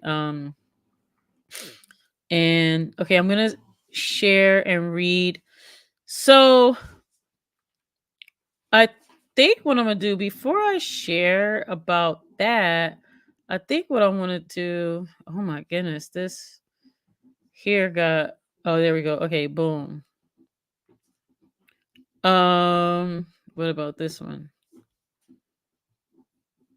Ooh, I'm gonna just close that and open up this one. Okay, what I'm doing right now, let me throw up a picture so y'all don't have to look at my face. Um, some of these pictures I pulled up just because, you know, they mean different things. But I what I didn't want to do is pull up little girls twerking just to make a point. You know what I'm saying? So, but I think that a picture like this gets at the same point um it gets at the same point. And so I do want to say, like, um we've been talking about, like, objectification, and the vilification, really, of black girls. If you missed it, one a point that I think is really important is this point around, like, where little girls um are adultified. You know what I mean? Like, I think that that's a really important point. Um and where, the uh popularization or normalization of, little black girls as, aggressors and violent and this kind of thing. And it's almost as if a little black girl can't just be carefree in a way, right? As if the carefree black girl that's in the hood, that's not like you know that doesn't dress herself or adorn her hair or present herself in a way that people find to be, I'm gonna say, what they would consider acceptable. Like, these little girls are vilified, you know. These are the little girls that live in my house, right? These are my daughters. These are the little girls that live on my street. These are the little girls who um go to the school that's down the street. These are the little girls who go to the schools that I go into when I work with young people. These are the little girls who are in the after school programs, um, where I work with all types of young people.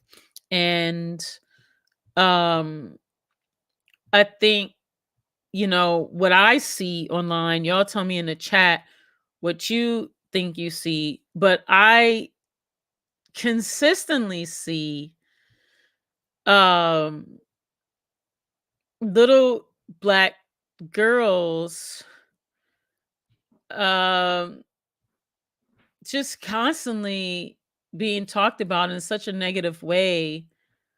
This is completely in addition to all of them, did, like, I had, dare I say, regular misogynoir. There's, like, a very pointed, specific, and popularized form of misogynoir that I see towards little black girls. And so I want to continue to, like, I would say, people would say harp, but I would say concentrate on this point about adultifying young girls or adultifying children. I think the adultification of children is very, very dangerous. Very dangerous. Um, we talk about, protecting black girls. We're talking about, you know, um, the way in which this system lands on black people, the way in which it lands on black girls is strangling. You know, we talk about, I think one thing I think is really key is really looking at, like, how do we protect black girls, because black girls need to be protected, and how do we also allow for black girls to explore what it means to be a young black girl, right? What does it mean? What does it look like for us to not demonize a young girl who is exploring her sexuality right? Like through dance. It's such a complex issue because, like, you know, you talk about like power dynamics, right? There's the power dynamics of YouTube, right? Like, definitely YouTube, you know what I'm saying? It's owned by Google, right? So that raises lots of concern about data collection and, potential exploitation. We talked before about like anonymous comments and all the doxing, and there's just an imbalance of power and safety that puts young girls at risk, right? We talked about the algorithmic suggestions, right? For like autocorrect features that do perpetuate the harmful stereotypes, because we talked about how it will continue to send you, more of what you look for and what it thinks you want to look for. And we also talked about like, um that while black girls may see twerking as empowerment, right? It's important not to neglect like the wider context of how it could be perceived as potentially harmful, or like viewers might interpret it as some sort of peep show. Um and it's so complex because it's like all of that in there, right? So, and we know that music does play a key role, right, in like kids' lives, girls' lives, right? We know that like music and self-expression is a really important part of like the adolescent, experience, right? Like a lot of your identity, you get through like experiencing music, that is a thing. Um and what agency, right? Like, what agency do black girls have? I think that's important. Um, and how do we allow young black girls to explore their agency, right? Because I was talking about like that sense of, you know, imagined, right? Like personal freedom that I had in my bedroom. There was a sense of, I appreciate my mom for helping me to feel what it, I had the safety in my bedroom and I wasn't online, but it was like that, what it felt like to have agency over my body and over my thoughts and over myself, right? Like I had a diary, right, that I could put all my little thoughts in. I had my little, my whole world that I could create, right? And so what does allowing black girls and black young people, but this article is talking about black girls, but what does it look like when we allow and support and guide and develop our young people for them to explore their own agency, to them to find and develop, and us for to nurture them to develop and explore their own agency, right? These are like some key notes that I took. I'm just reading off of some of my notes. Um yeah. So something that I really want to get into before we get too far down the rest of the article, I want to go backwards because I said we were going to talk about history. So in this article, she acknowledges some research that attributes the origins of twerking to the New Orleans bounce culture of the 90s. And not my only, where I think is important, or something that I wanted to highlight, let me just put it that way, um, is I would argue that I don't disagree that the popularization of booty popping, booty shaking, twerking, and even the word twerk and all of that, like there's no denying that all of that comes from the bounce culture. Like concede on that. I will say, yeah, that's true. And I also want to acknowledge, someone said in the chat that they know about this kind of dance from Chicago. I can tell you, girls in Detroit, we call it the pop and shake. We were doing this back in the 80s. And, we've seen it in, I think the article mentioned something about like the 70s or even the 50s. And I want to go back like a little bit further. I'm just looking for my notes. So as I pull it up, um here we go. So I want to pull this up because I want to say that this dance has an origin that is a lot more um cultural, right? A lot more cultural, right? And showing these pictures, this is a more modern version, right? uh this is supposed to be, this is a more modern picture of a uh event, right? And the event is a so-called cultural event, although I would argue that all events are cultural. But um this is an African cultural event, right, where this person is considered to be, I'm gonna say, an expert in the dance. And this happens to be a celebration, a party, if you will, a festival. And this person is also obviously an expert, right, in the dance. Again,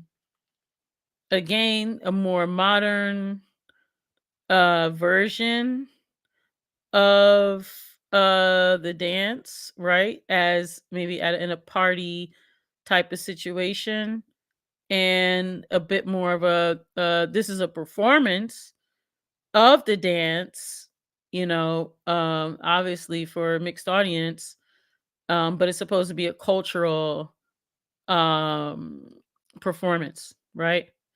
And again, this is also a cultural celebration, right? And this is more of a um in context, it's happening in the country of origin.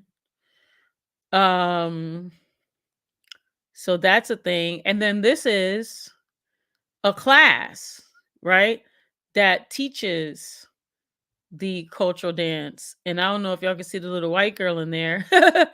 But and this also happens to be within the country of origin. It is a modernized picture in the country of origin.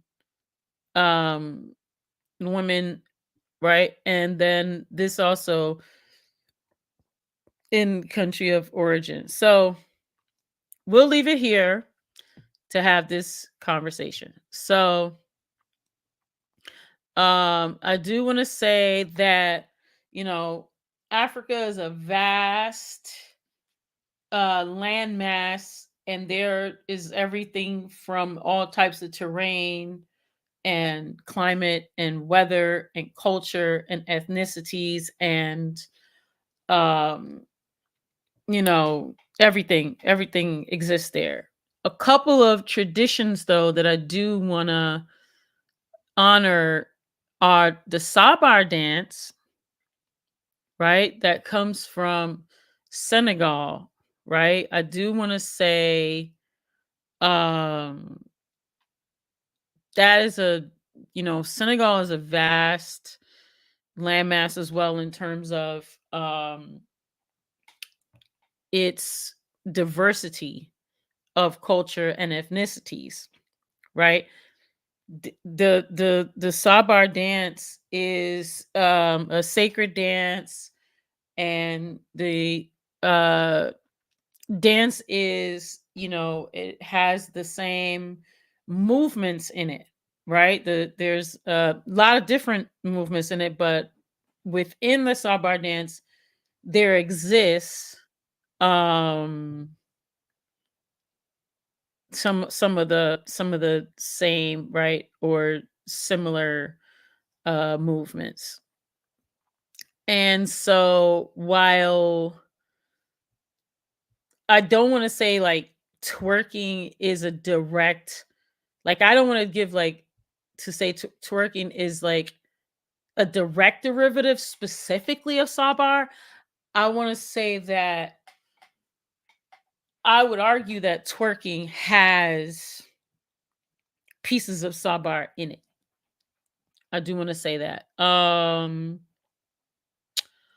What else do I want to say? And like I said, Sabar is not just a dance, right? It's a celebration of life, and it's expressed through energetic drumming, intricate footwork, and powerful body movement. So women play a central role, and they often lead what's like a call and response, right? While their movements tell the stories of community, joy, and resilience. So Sabar is woven into the fabric of Senegalese life. It marks weddings, baptisms, and other significant occasions. It serves as a form of social cohesion that brings communities together in a shared joy and expression. There's a spiritual connection. So the Sabar drum is known as the tambo and is believed to possess spiritual power. So the dance becomes a conduit for connecting with ancestors and expressing spiritual beliefs. And so women hold a very revered position in the Sabar. And so their energetic movements and dynamic leadership roles challenge traditional gender norms and celebrate female power within the community, right? So twerking, we know, is associated with hypersexualized portrayals in Western media, right? And it does have some of its roots in Sabar's hip and gluteal movements, right? Even though its meaning are vastly contextually very different. So I'll put a period there. I also want to say that a lot of Black women are increasingly reclaiming twerking, right? And imbuing it with their own narratives of empowerment, body positivity, and cultural pride. Um, and we have been seeing that consistently. What else did I want to say? So it says Sabar, uh, it says it remains shrouded in a bit of mystery, which estimates that its emergence dates back to about the 12th or 14th centuries. So there's that. And it's also uh you know important to note, I think, that its origins, right, this predates the pre-colonial Senegalese kingdoms. It's always good to honor our pre-colonial history. So at the heart of the Sabar lies the tambo, which is a large, powerful drum that's played with one hand and a stick. And if I'm not mistaken, that would be here, right? And so its distinct rhythms known as tasu serve as the driving force behind the dance. So skilled drummers, often referred to as giwel, improvise complex patterns, guiding the dancers and creating a dynamic conversation between the movement and the music, right? Um so over the centuries, as Sabar continued to evolve, adapting to changing social landscapes and absorbing influences from other cultures, and the arrival of colonialism in the 19th century saw its use in celebrations and resistance movements, while the 20th century brought increased popularity and professionalization. So today, Sabar has transcended national borders, captivating audiences worldwide with its infectious energy and cultural richness. When we talked about like where, um so I definitely want to just say that instead of like a direct lineage, I would say it was more accurate to view twerking as an evolution of movement, right? That's influenced by various sources, including African dance traditions like Sabar. And so the evolution involves adaptation, reinterpretation, and the influence of cultural contexts. And so um, I think if we go back here to where the young people are having a good time, um, yeah. So I say like understanding historical and cultural context of both Sabar and twerking, right? It allows us to allows me, I'll say that, I don't know about you, to have an appreciation, right, for um the unique expressions, and also appreciate the influence of Sabar while recognizing the distinct meanings and interpretations of twerking, right? And it's key to navigating the complexities of cultural exchange and respecting the artistic expressions of different communities, right? Um Also too, I said this before, but I'm going to say it again. I'm using Sabar, but I think it's important that I don't think that is one specific African dance, right, as the sole origin of twerking.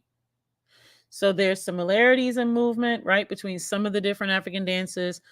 Um, but we could be here all day naming the various cultures, but I wanted to bring just one to mind because I know, I dance, I'm in African dance communities. I am, connected to a lot of people who dance. My cousins, many of them dance, in African dance companies and things. And we always have this conversation about how similar uh Sabar looks, and we are consistently having this conversation about reclaiming um our culture, right? So I'm going to take this off for a second. I'm going to go back over here to the chat. I'm going to say, okay, yeah, this one here. So Garashima said valid point about the different themes, meanings attached to twerking and those attached to Sabar dance, which helps inspire twerking. And so Akuma says Africa has multiple countries and traditions within the continent. Indeed, we couldn't sit here and name every ethnic group. Uh, right? What did you say? So DC Joe Black said families and dancers migrate from state to state and city to city. So stands the reason that folks in New Orleans, Chicago, Newark, and more doing similar dances may be different names, all tracing back. That's a lot of our history, isn't it? Here in this country, we're an oral tradition people, right? A lot of our history wasn't even written. Much of our history arguably is in our dance and our rhythms and our drum and our music and our slang, right? There's things that meant things that don't mean those things anymore, that mean this over here but mean something else over there. And there's all of that, right? All of that. And old Greece said you gotta balance, not too much adultification, not too much infantilization. You have to nurture agency. Yeah, I mean, that's going back to the point um about the adultification of children or young black girls specifically. Um, so thank you for that. What did Sugar Shan say? Peace, Sugar Shan said, or don't forget we fast if we grow breasts and booties early as if we have control over it. So, and that's a thing, right? Like everyone has their different ages at which they develop. I think the whole fast thing though, I think that that's a Western idea about like sexualizing children. But I'm gonna go back to the article. Let me go back to my presentation mode. Thank y'all for hanging out for a long time. Before I go to the article, I'm gonna go back real quick here because I want to re-acknowledge again. I know I said it a few times, but some of y'all didn't join till just now. We're reading the article of Kyra Gaunt. She's a university professor at Albany and SUNY Albany. She's a faculty member. She says, I study Black music, voice, participation, and kinetic orality and the unintended consequences of music, race, and gender and technology in new media ecologies from YouTube to Wikipedia. And so the piece that we're reading of hers today is called Music, Misogynoir, and Technology as a Weapon. We've been going through a lot of themes here. I'm gonna continue to share it. I'm gonna continue to read. So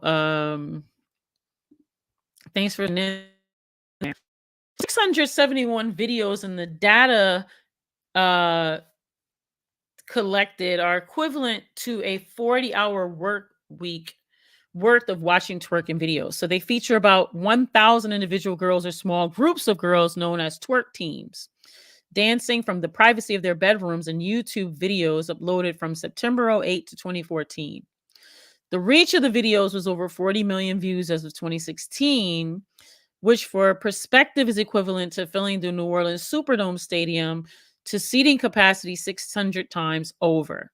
If the entire data set of UGC was monetized at $2.09 for CPM, or about $2 for every 1,000 viewable impressions or views, it would only amount to about $40,000 or an average of $81 per video. So it's unlikely that most of the 1,000 teenage girls featured across these videos have monetized their channels, but it's impossible to know for sure. Since the content is aspirational for teenage creators, the notion of going viral is sought before they possess the ability to open a personal checking account and register with Google AdSense to monetize their YouTube channel. So still earning passive income of even $50 a month would be enticing. So at $2.09 of CPM, that a video would need about 500,000 views to earn about $1,000 dispersed monthly by little by little. So from the perspective of a young Black girl, Black women have a net worth of $0 to $100 from ages 18 to 64. And this may seem profitable, but most girls are unlikely to have their channel monetized. So this is like a chart that shows like the number of views or impressions. And then these are the projected gross. I feel like with CPM, can y'all look that up? It's something about like uh something about like attention. I don't know. Like, yeah, what is a CPM? Let me look that up real quick because it's bothering me to look that up. Unless y'all look it up real quick, I'm gonna look this up. CPM. Let me see. In marketing.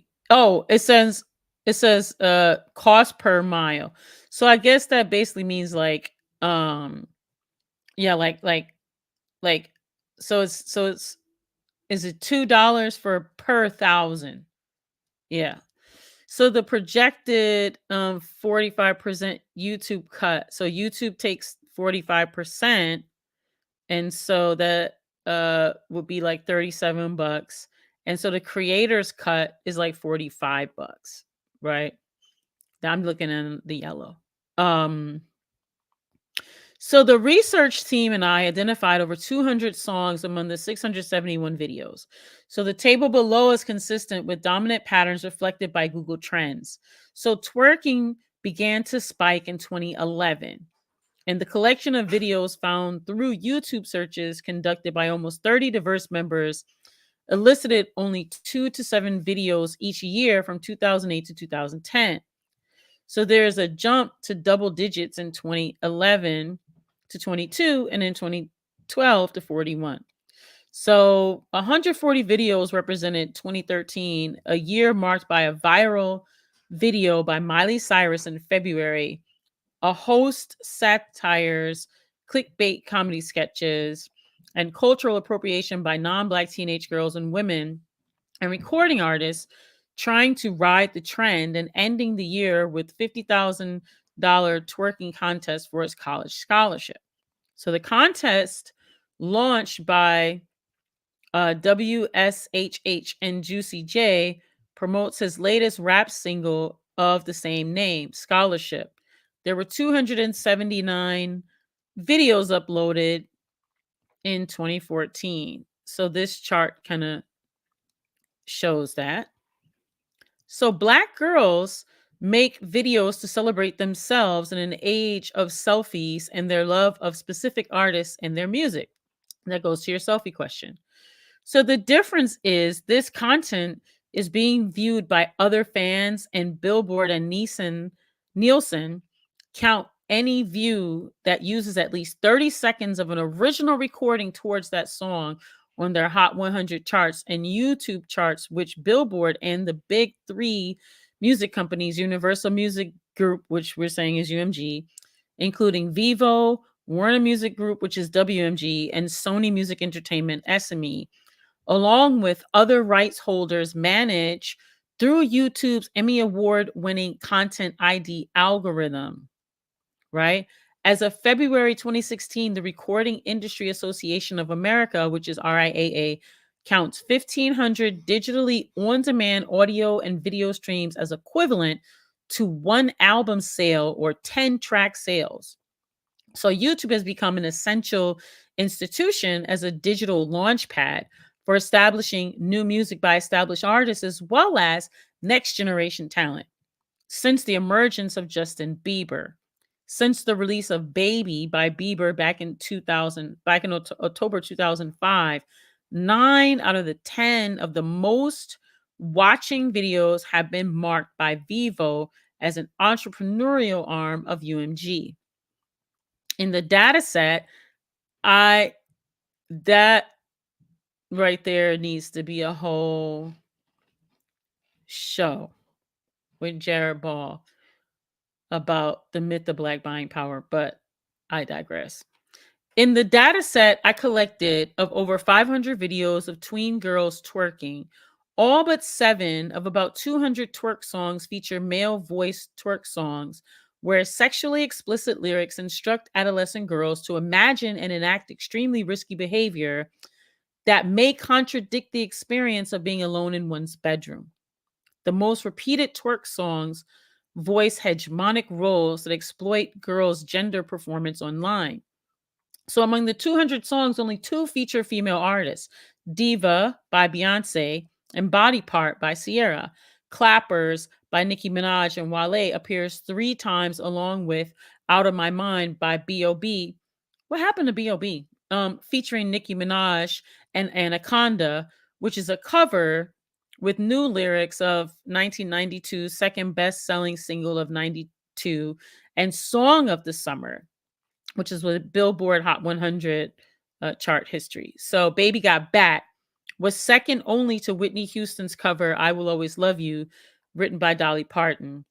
The other songs where women's voices were heard is Wetter by Twista featuring Erica Siobhan, who is not a notable artist yet, and Katie Got Bands, who is the only independent artist based in Chicago, who is also strictly an MC. Her song Pop Out featuring King Louis is unusual also because it features a male artist.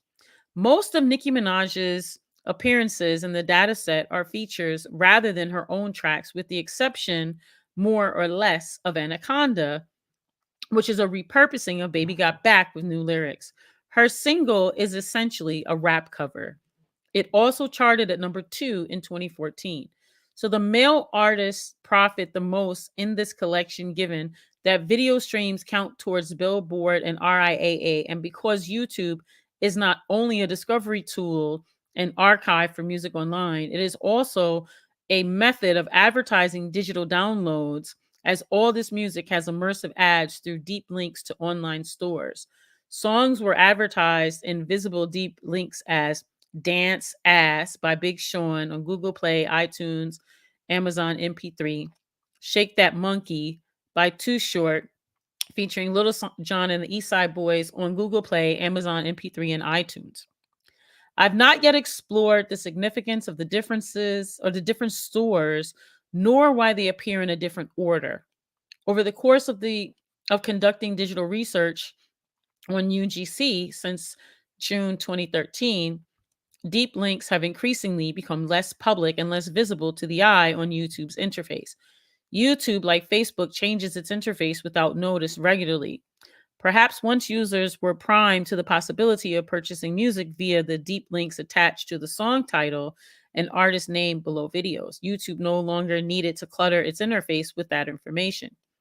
What might be more plausible is that music companies no longer needed to sell their content so obviously to protect their copyright. In 2013, YouTube won an Emmy Award at the 65th Primetime Emmy Engineering Awards for its design of content ID and delivery and scalable tracking system of television on behalf of rights holders.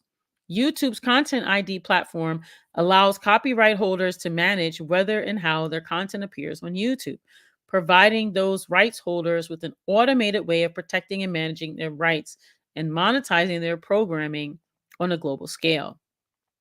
That same year, the statistics once readily available with the click of a button below videos on YouTube's interface shifted from public to private, coinciding with the deal Google YouTube made with Billboard and Nielsen, where streaming videos would count as currency in tracking the sales of songs online. Y'all, that is 2 whole videos in the music series that Jared needs to do on the myth of Black buying power. With the most recent update to the interface in December of 2017, songs are simply suggested below aspirational content without the usual underline or cobalt blue hints that signal a deep link behind clickable content. It now lives below the category and the standard license information just above the comments. It might read suggested by UMG or one of the other big 3 companies.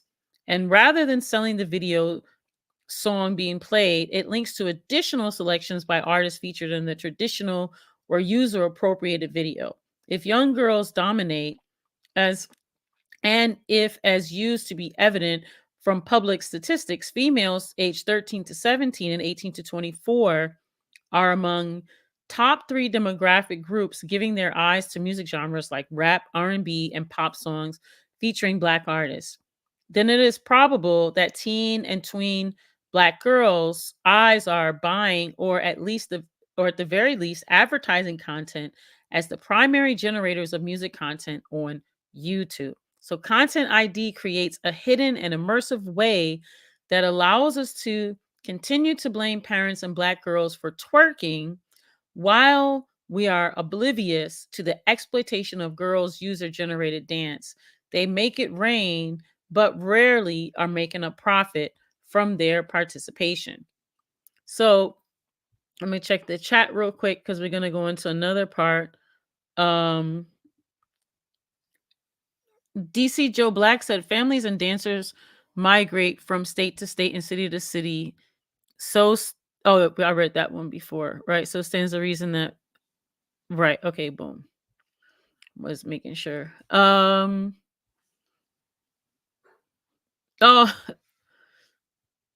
let's see. Yeah, I guess it could have been. Is it clicks per minute? I don't know. They said per mile, but yeah, I agree it could be. And what it Joshua Ingram said, cost per mile refers to the price advertisers pay content creators for every 1,000 views an ad receives on a YouTube platform. Although that clicks per minute sounded pretty good, didn't it? Rao's pasta sauce. you were you were on it. Um so this goes to that comment that we say about like questioning agency, right? So um obviously I'm going to say children by definition, right, don't have agency, right? Like yes, we want to encourage and all that, but in the land of protecting children, like yeah, okay. Just wanted to say that.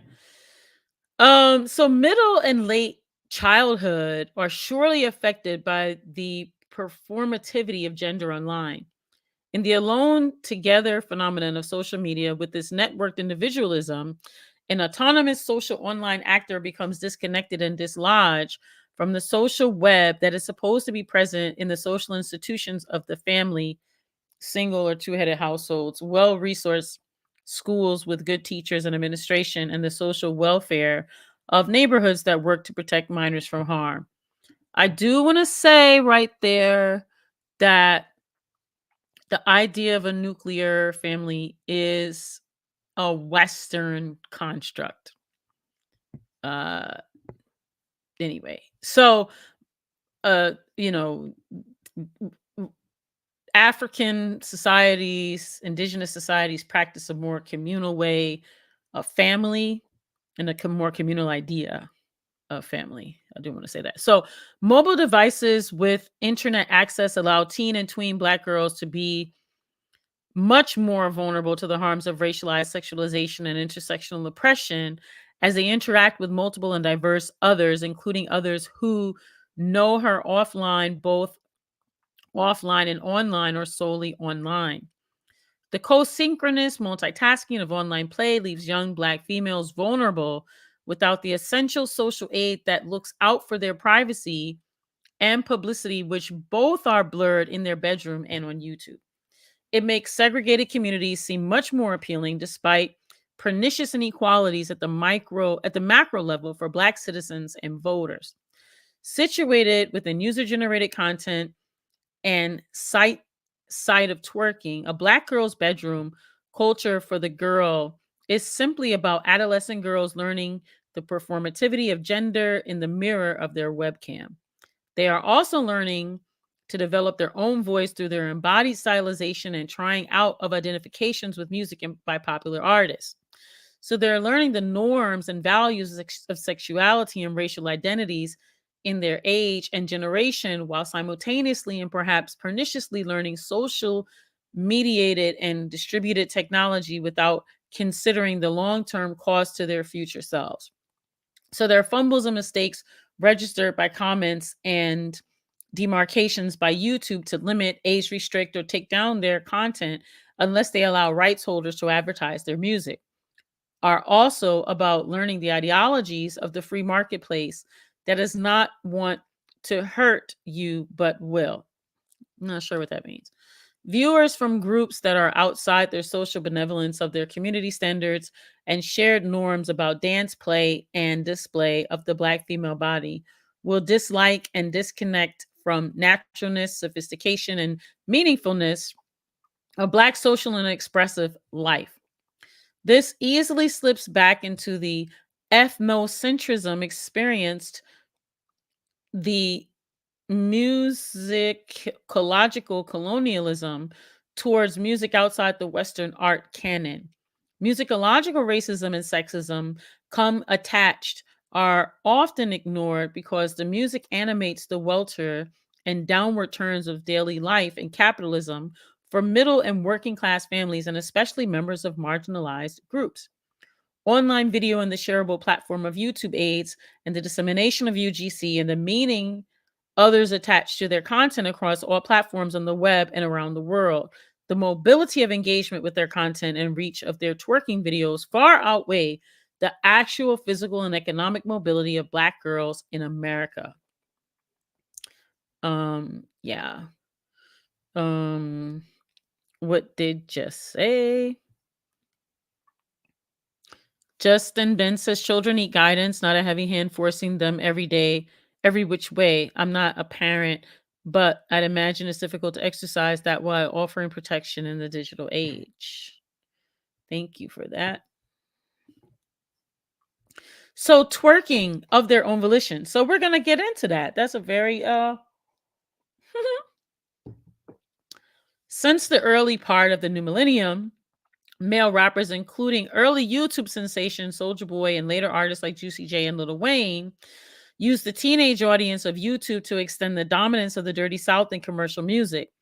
Emerging in the mid 90s, inspired by the mad fury of West Coast gangster rap featuring Dr. Dre, Snoop Dogg, Southern rap music producers topped the Billboard charts at the moment Senator Barack Obama was elected to the Oval Office. In its earliest formation, Luther Uncle Luke Campbell and his group, the Two Live Crew, defined the Miami bass of Southern rap's sonic feel, penetrating seductive walls of super amplified TR 808 bass drums, uncomplicated beats, along with provocative, extremely explicit call and response chants that, according to Campbell, led women to the venue of their own volition to express their inner freak.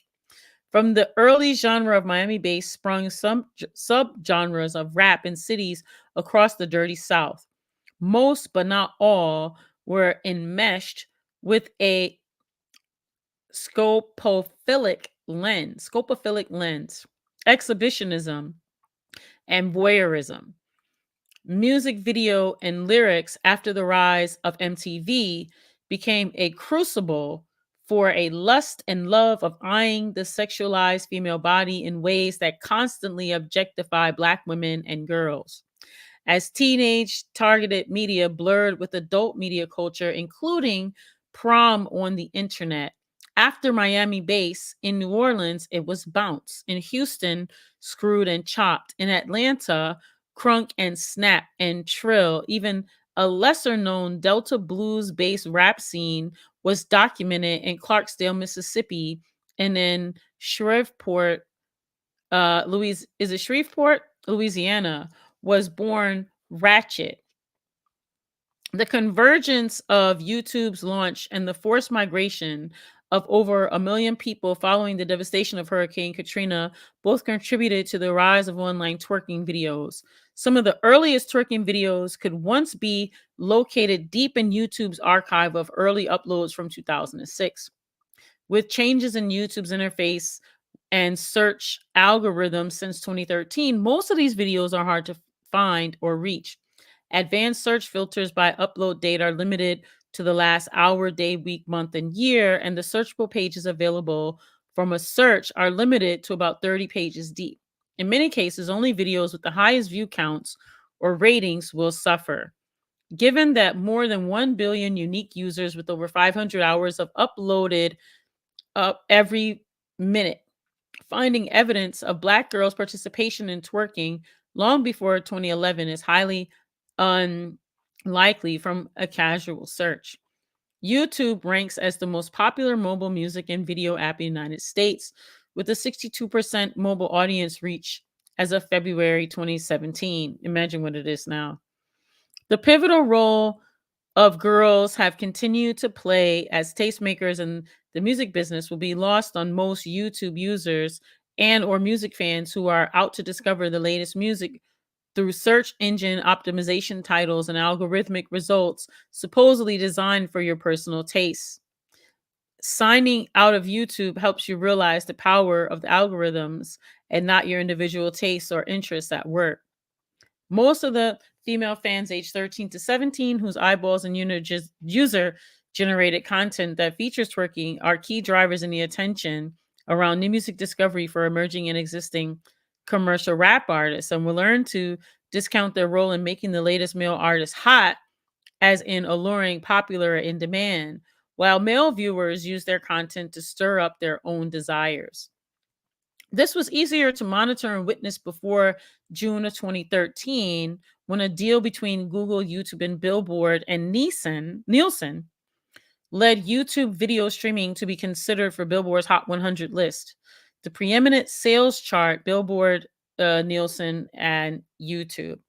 The merger with Billboard, described as the world's most definitive music ranking and the measure of success, in the 2016 media kit, created a new distribution landscape for the music industry, where personalized user-generated videos that use derivative content in aspirational ways benefits rights holders. YouTube's algorithms that search billions of uploads for music registered by rights holders helps them not only monetize their material, but advertise products on the backs of tween and teen girls twerking video content without raising an eyebrow among parents and guardians.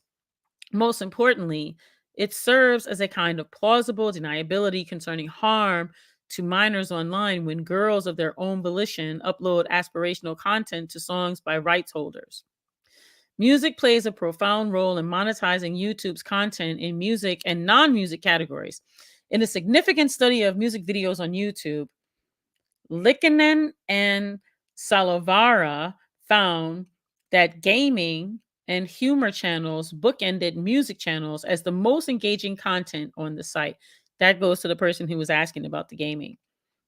Half of 10 out of 20 of the most popular channels featuring music, 6 channels were associated with artists and 4 with record labels. Artist channels stand out as having a superior reach for an audience, with their average views per video exceeding 10 times the average of others. Let me go back here. I'm gonna stop sharing for a second. I'm gonna go back on over here to the chat, check back in with y'all. Y'all still with me? You still here? You hanging out? Yeah, so this is a great article. I'm gonna keep going. Share my screen. Boom. If you've just checked in, we're reading this article, and it is, let me see. We're almost there. Just hang in there. All right, so OMG, Baby Got Back, how Becky haunt Black females on YouTube. So since the inception of MTV, as documented by media studies scholar Sut Jolly, women have been objectified, and the objectification of Black women stigmatized as hypersexual as they like other women are rendered solely as background decorations. While the performances of dance may offer empowerment through the self-expression of percussive hip gestures, bump and grind moves, or undulating belly rolls, the stigmas associating twerking with strip clubs or hypersexuality that demands policing when it comes to women and girls of color complicates their on-screen performances with intersectional oppression. When race, gender, and sexuality are unleashed in user-generated videos that feature teenage Black girls' bodies, often gyrating their fleshy and fecund asses not only into a recording webcam, but when viewed from a non-Black space, their performances are racialized sexualization that is out of place. Such perceptions may be heightened by the fact that most twerks are represented from a male subjectivity. The voices are typically Southern Black males rapping sexually explicit lyrics that frame the girl's performance as the object of racialized sexualization.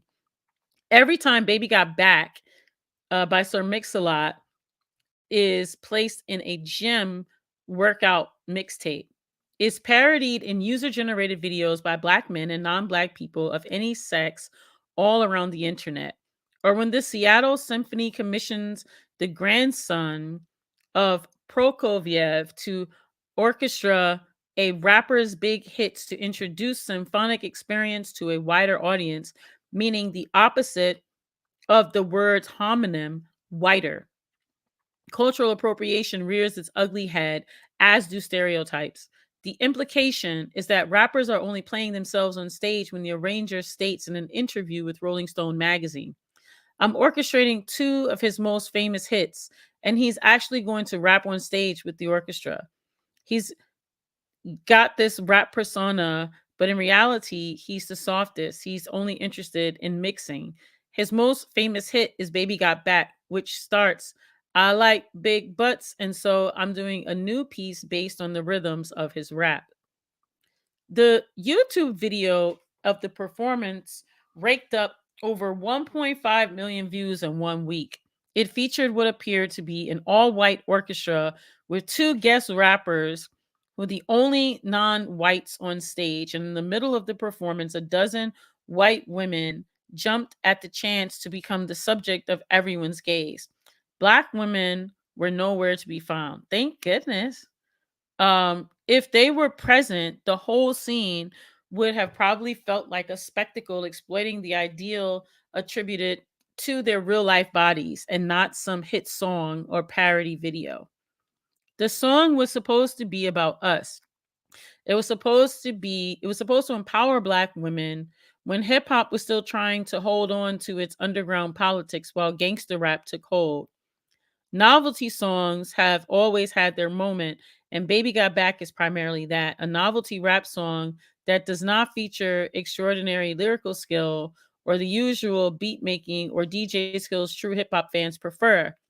25 years after the song reached number 2 on the 92 Billboard charts, Black women and girls are still constantly reminded by its performance, airplay, and parodies that we were and continue to be the butt of a joke. This is especially so when the song is featured in non Black public spaces, from Seattle Symphony to YouTube's massive archive of music and UGC. Mm. Oh my God, Becky, look at her butt. She must be one of those rappers' girlfriends. It's just so big.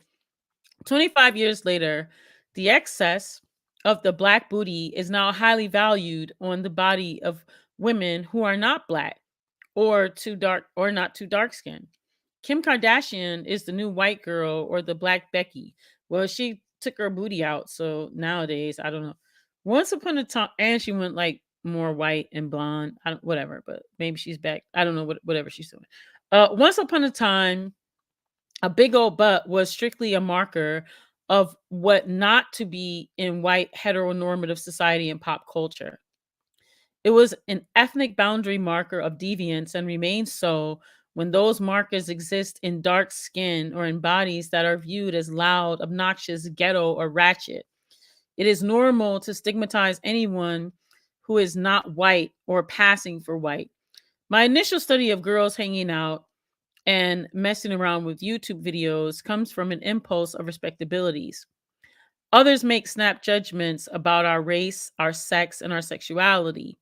So twerking might be okay in certain contexts, but not online, not on YouTube, the most public to ever exist for adolescents. Scholarship on sexual scripts, the sexualization of teen girls online, and the adolescent Black women in hip hop all contribute to resisting such tendencies. Black girls or adolescent women do not need protecting from the danger or dysfunctions of online play.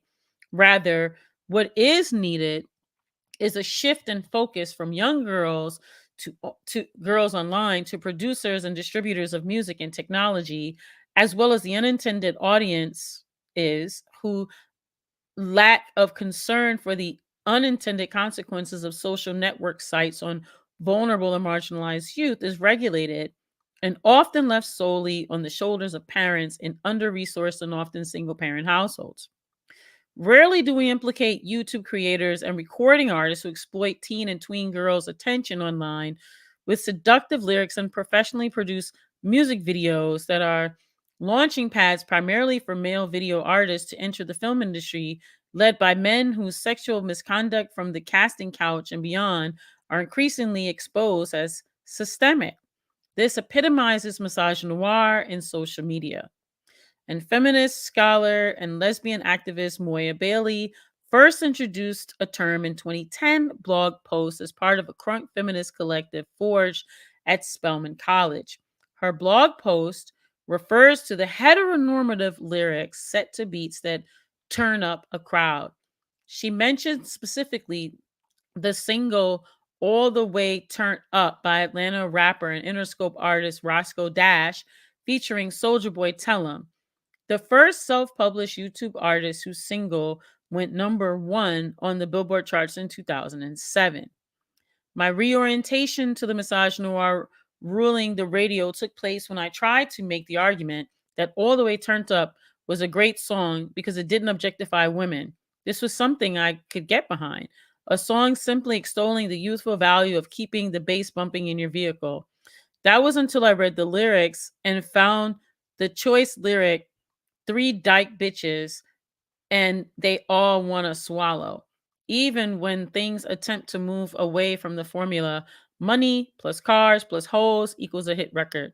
They can't move that far. Money plus cars plus hoes equal a hit record.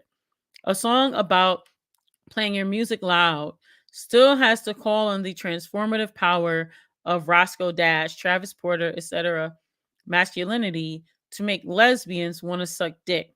Nice.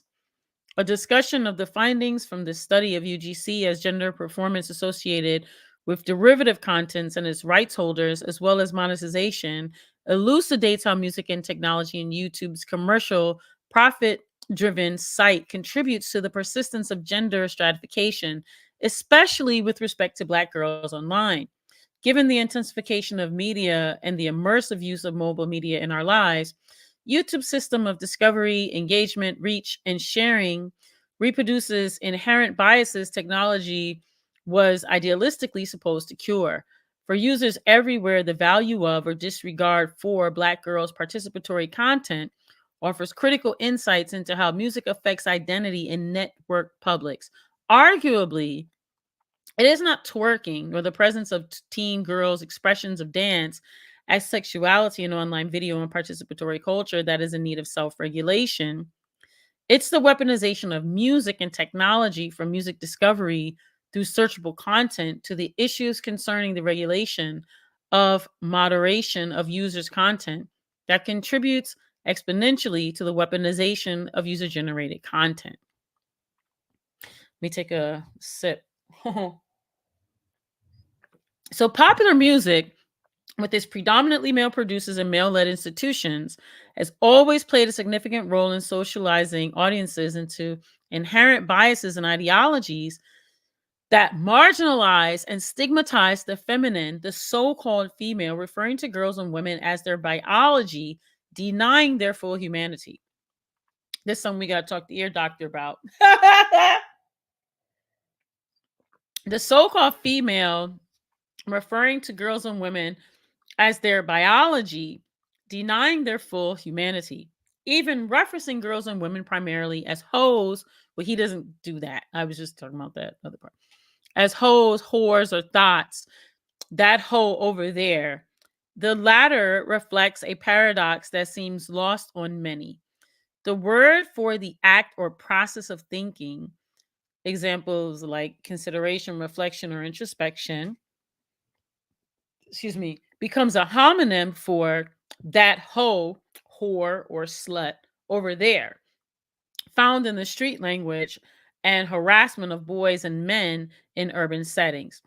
It demonstrates how even everyday language is weaponized against Black girls and women who were the first victims of this symbolic language. It reflects the toxic masculinity spread through the music genre and culture of rap long before Two Live Crew and far beyond Black communities that are increasingly resegregated by gentrification.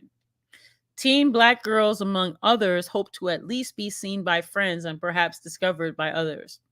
View counts are a register of popularity among friends in teen culture and hopefully mark their impact on a larger world out there. Dancing to music in front of a webcam is also an easy way to get attention. Twerking videos of teen girls shaking and bouncing their booty in Sophie brand cheerleader shorts or even underwear in front of a recording webcam may be a highly contested site of performance and streaming videos from Facebook to the musical spaces of YouTube, as it tends to mirror the money shot or crotch shot scripted in porn. Black girls are not seen. They don't belong. They are constantly being told directly and indirectly in comments that they and their gendered performances are out of place and disliked as a default. Attention to sexually objectified female bodies serves as clickbait for users big and small on YouTube, especially once twerking became the global phenomenon online around 2011 and peaking with Miley Cyrus in 2013. We often blame girls and their parents. Rarely are the intersecting and structuring aspects of music, gender, and technology examined, as they shape the context for not only how young Black girls learn to be enticed, even seduced, by the micro celebrity that is unlikely to come from uploading content to the web, but also how audiences at home and increasingly outside the US learn to socially reproduce the implicit and explicit bias recognized as misogynoir. If 60 to 70% of traffic to YouTube is from outside the US, people everywhere are learning the hatred for Black females, cis and transgender, high, middle, and low class, without any cultural context to guide them. Uploading content by girls whose embodied knowledge is sophisticated and actually refined when it comes to working their bodies in dance seems to serve everyone's interests more than their own, due to the oppression of racism, sexism, and heteronormativity, from user-generated content on YouTube to popular memes and GIFs from teenage girls, etc., to the production surrounding music videos, which are steeped in stones, to careers in Hollywood for many directors. If what scales on YouTube is gross, humiliating, embarrassing, and sexual for digital youth, then one might immediately think uploading oneself twerking is to blame. Or arguably, twerking itself adds fuel to the fire given the racialized and sexualized stigmas that accompany the presence of persons constantly marginalized by oppression that stems from racism, heteronormativity, and a political economy of attention in social media. Perhaps girls of color in particular should self censor themselves, removing themselves from the very sphere of social activity required to be part of the digital age. Mechanisms of engagement with user generated content on YouTube, such as search, likes, dislikes, views, thumbnails, user metadata, and other users' comments, are obvious or manifest features of YouTube's user generated interface. Engagement refers to how people connect, view, like, dislike, swipe, comment, and share user generated content. It's typically measured by reach, the number of people who see and perhaps hear your content and impressions, the number of times your content is displayed and perhaps heard. Distinct from engagement, interactivity can be defined as the degree to which a communication technology can create a mediated environment in which participants can communicate one to one to many, and many to many, both synchronously and asynchronously, and participate in reciprocal message exchanges, third order dependency, with regard to human users.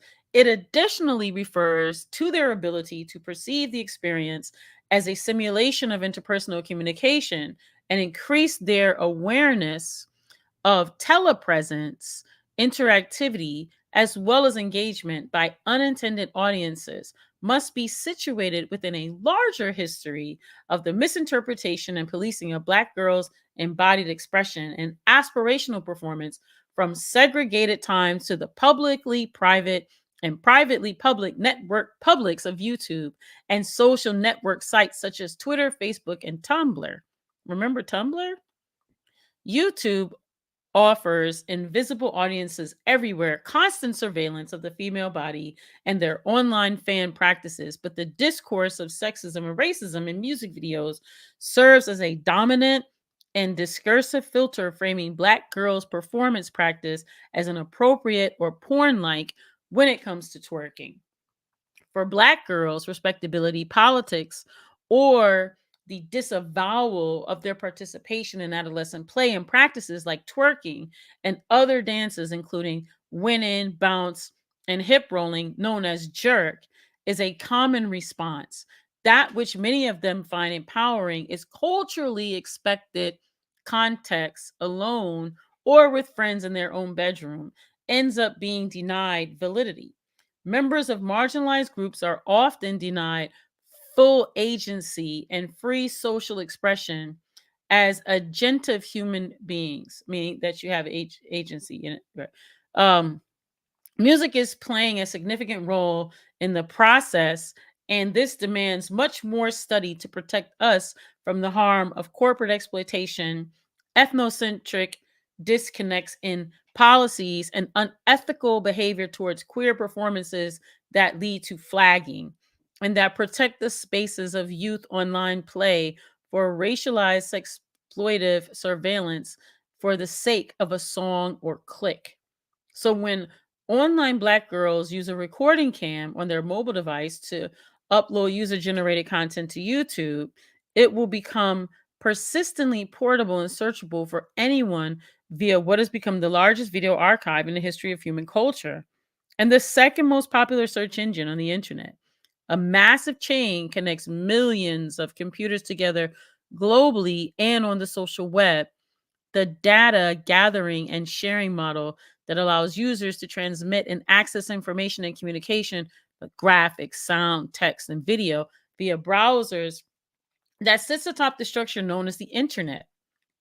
Because being Black and female has been stigmatized for centuries by social institutions and government policies that shape social norms of family, who is deemed worthy of respectability, and whose low status denies that access to social welfare. Stereotypes about Black girls as teenage moms and welfare queens are attributed to Black girls who twerk in YouTube videos. They may be viewed as complicit in their own objectification, despite the symbolic oppression, violence, and exploitation that stems from the sharing of gifts, memes, and music related videos that exploit their images by millions of users. The purpose of this article is to invite more studies in ethnomusicology and musicology into the intersectional and unintended consequences of music, gender, performance, and technology through the use of digital ethnography, firsthand personal study with others using participant observation and interviews with marginalized groups about their participatory practices with music in corporate controlled spaces like YouTube. And so Audre Lorde reminds us to speak of the necessary transformation of silencing, marginalizing Black female subjectivity in patriarchal contexts. The alluring beats and sexually explicit rhymes turns rap and twerk songs into a symbolic weapon that unintentionally targets cis and transgender Black females when mediated by shareable video and distributed technologies, including YouTube, Vivo, and Genius.com and WorldStar.com, just to name the most prominent systems for music discovery online. I'm not only a casualty, I'm also a warrior. What are the words you don't yet have? What do you need to say? What are tyrannies you swallow day by day and attempt to make your own until you will sicken and die from them, still in silence? Audre Lorde. Before doing this work, I would have quickly dismissed twerking as problematic. Since doing my research, I have learned from the teenage girls' performance in their own words to see things in YouTube videos differently. Michaela Gilliam Price, at age 17, spoke at the 2015 Black Girl Movement Conference in Columbia University. She has long been a social justice activist who became involved with organizing in Black Lives Matter during 2014 uprisings in Baltimore. She recalls how during the uprisings of Baltimore, youth, which was led by adolescent women, the practice of twerking became a symbol of solidarity and protest for those who are perpetually denied recognition as full human beings deserving of care, liberty, and justice. Her words helped me recognize the power of twerking as more than just some dance. We, young Black Lives Matter protesters, are walking down one of the main streets in downtown Baltimore, and it's surrounded by whiteness and white money. It's very neoliberal. Me and two of the girls that I just met at the protest were just standing in the middle of the intersection twerking.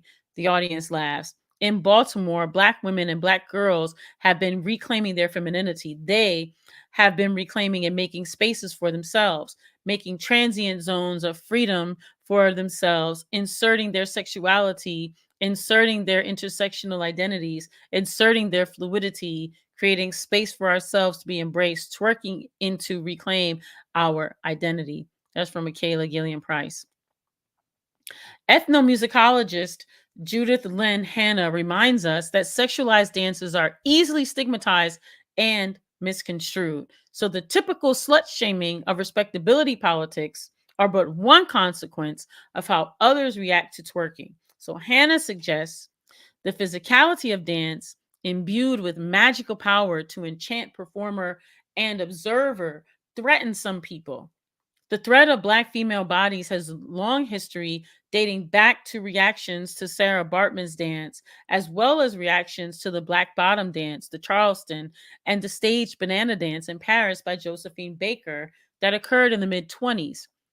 She also suggests, and I concur, that reactions to sexual dance that is actually a form of art in strip clubs, or for the purpose of my inquiry, bedroom twerking videos that are under sexualized surveillance by voyeurs, sexual predators, that are under sexualized surveillance by voyeurs, sexual predators, and conservatives is a kind of art without its evolutionary payoff.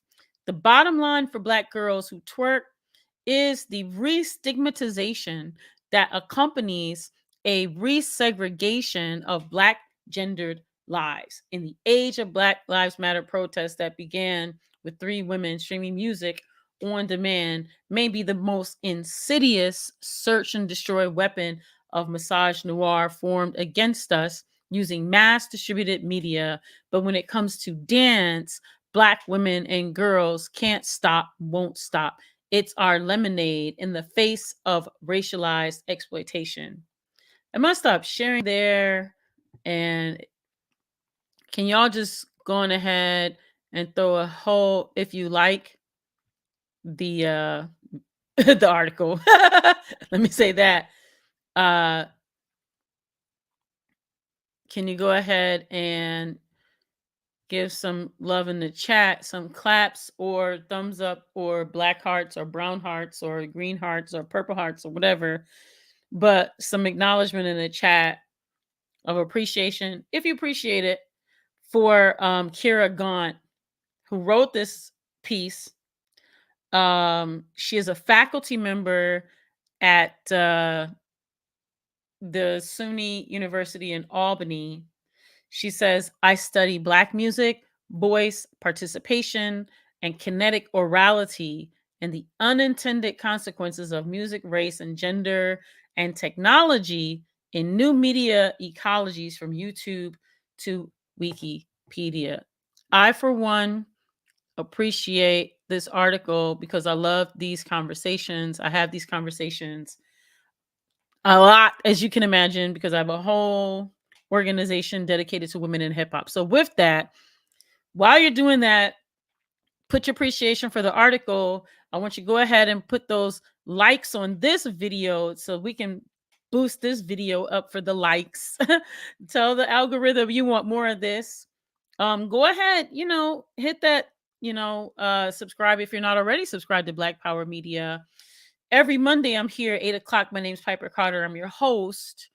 And this show is called Beyond Breaking Barriers, where I discuss women in hip hop. And this article was called Music, Misogynoir, and Technology as a Weapon. So what questions do y'all have? Like, I got a bajillion questions. I'm wondering what questions y'all have. If you got some, y'all stayed with me a minute. I appreciate that. What did you say over here? Akuma said, I've argued that the word bitch can only be so prominent in society that finds dehumanizing women as a common practice. Appreciate you. Zenzabel said, "Don't get me started." um, but I want to appreciate y'all for hanging out. I know on Black Power Media had asked the question about how is the best way to support, you know, join the Patreon, but watch, the other shows. There's gonna be a dope show on Wednesday, y'all, on the Remix Morning Show on Black Power Media. And do y'all know Tandaziswe Chimarenga? She wrote this book, y'all. I'm not gonna say nothing right now. I'm gonna let her reveal it. I just ordered my copy. I gotta go get it. But long story short, if you went onto my social, then you'll see that I said, "Isn't gonna tear the roof off the mother sucker." It's called "What We Stood For," and can y'all see that? Um, this is what I'm gonna say. Get that book. Get that book. Get that book. Support her and support the work. But this interview that she's done is groundbreaking. I want to say that is groundbreaking for Black women, is groundbreaking for Black women in the movement, is groundbreaking for the Black liberation movement. It's groundbreaking. So get that book. Join us on I'm saying us because I'm part of the channel, but I won't be on the show. But join Wednesday, and I think they call it something like Women's Wednesday in the morning. I think she'll be closer to the morning, like 9. They're gonna interview her about the book. So we'll see who all's there. I'm very excited about it. I ordered my copy. I'm gonna go pick it up. I think it was delivered already. I'm gonna read it. If you want to support me, I have all the ways that you can support me that are inside of the description of this video. All my links are in the video. If you want to support the channel, all the ways to support the channel are in the links that are there. And happy 3rd birthday to Black Power Media. So 3 years in the making. Shouts out to Kalanji Jamachanga, to Kamal Franklin, to Dr. Jared Ball, and of course to the Ear Doctor. They're the founders of the Black Power Media channel here, and the Black Power platform.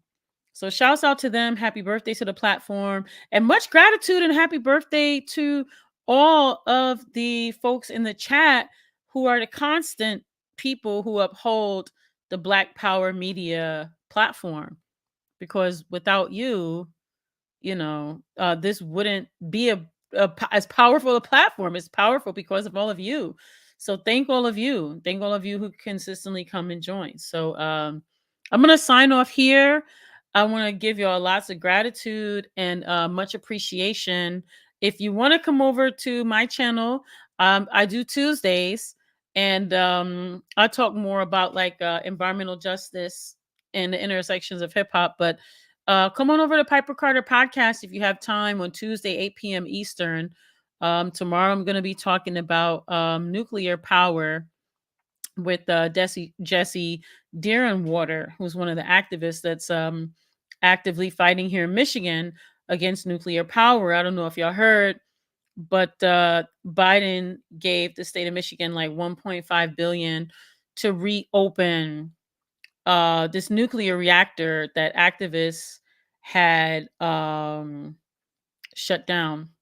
So I don't know what's up with that, but but we gotta resist against that. And yeah, so they're calling it clean power, which is insidious. But anyway, we're gonna be talking about that. So if you want to learn more, come on over to Piper Carter Podcast tomorrow on YouTube at 8 p.m. And yeah, what's up, CB? Peace, love, much respect, and everybody in the chat. So I'll be here next week. Remember on March the 5th. Oh my god, my days. Or is it March the 4th? I'm gonna be interviewing Martha Diaz. I don't know if y'all saw that, but that's going to be a really important show here. I really respect Martha. I don't know if y'all know her. She's a pioneer. She's done so much for women in hip hop, for the culture. It's on the 4th. So on that Monday, the 4th, I'm going to be interviewing Martha Diaz. So be back here March 4th live. That's going to be amazing. That's going to be amazing. So I'm excited about that. Working on bringing y'all some more interviews. I've reached out to a lot of people. I'm still trying to schedule people. But in the meantime, that people are working on their schedules and I'm working to schedule people, I'm also researching content that I believe y'all will be valuable to y'all and that y'all can benefit from. So thanks for hanging out with me for this long. You know what I'm saying? I went long, but thanks for rolling with me with this passion. And I'm really excited to be part of this network, this growing network of and this movement, this media movement. So I appreciate y'all. I'm just gonna throw on my little ending, and y'all have a wonderful week. And I will see y'all next week, Monday, 8 p.m. here. Peace. Rated M and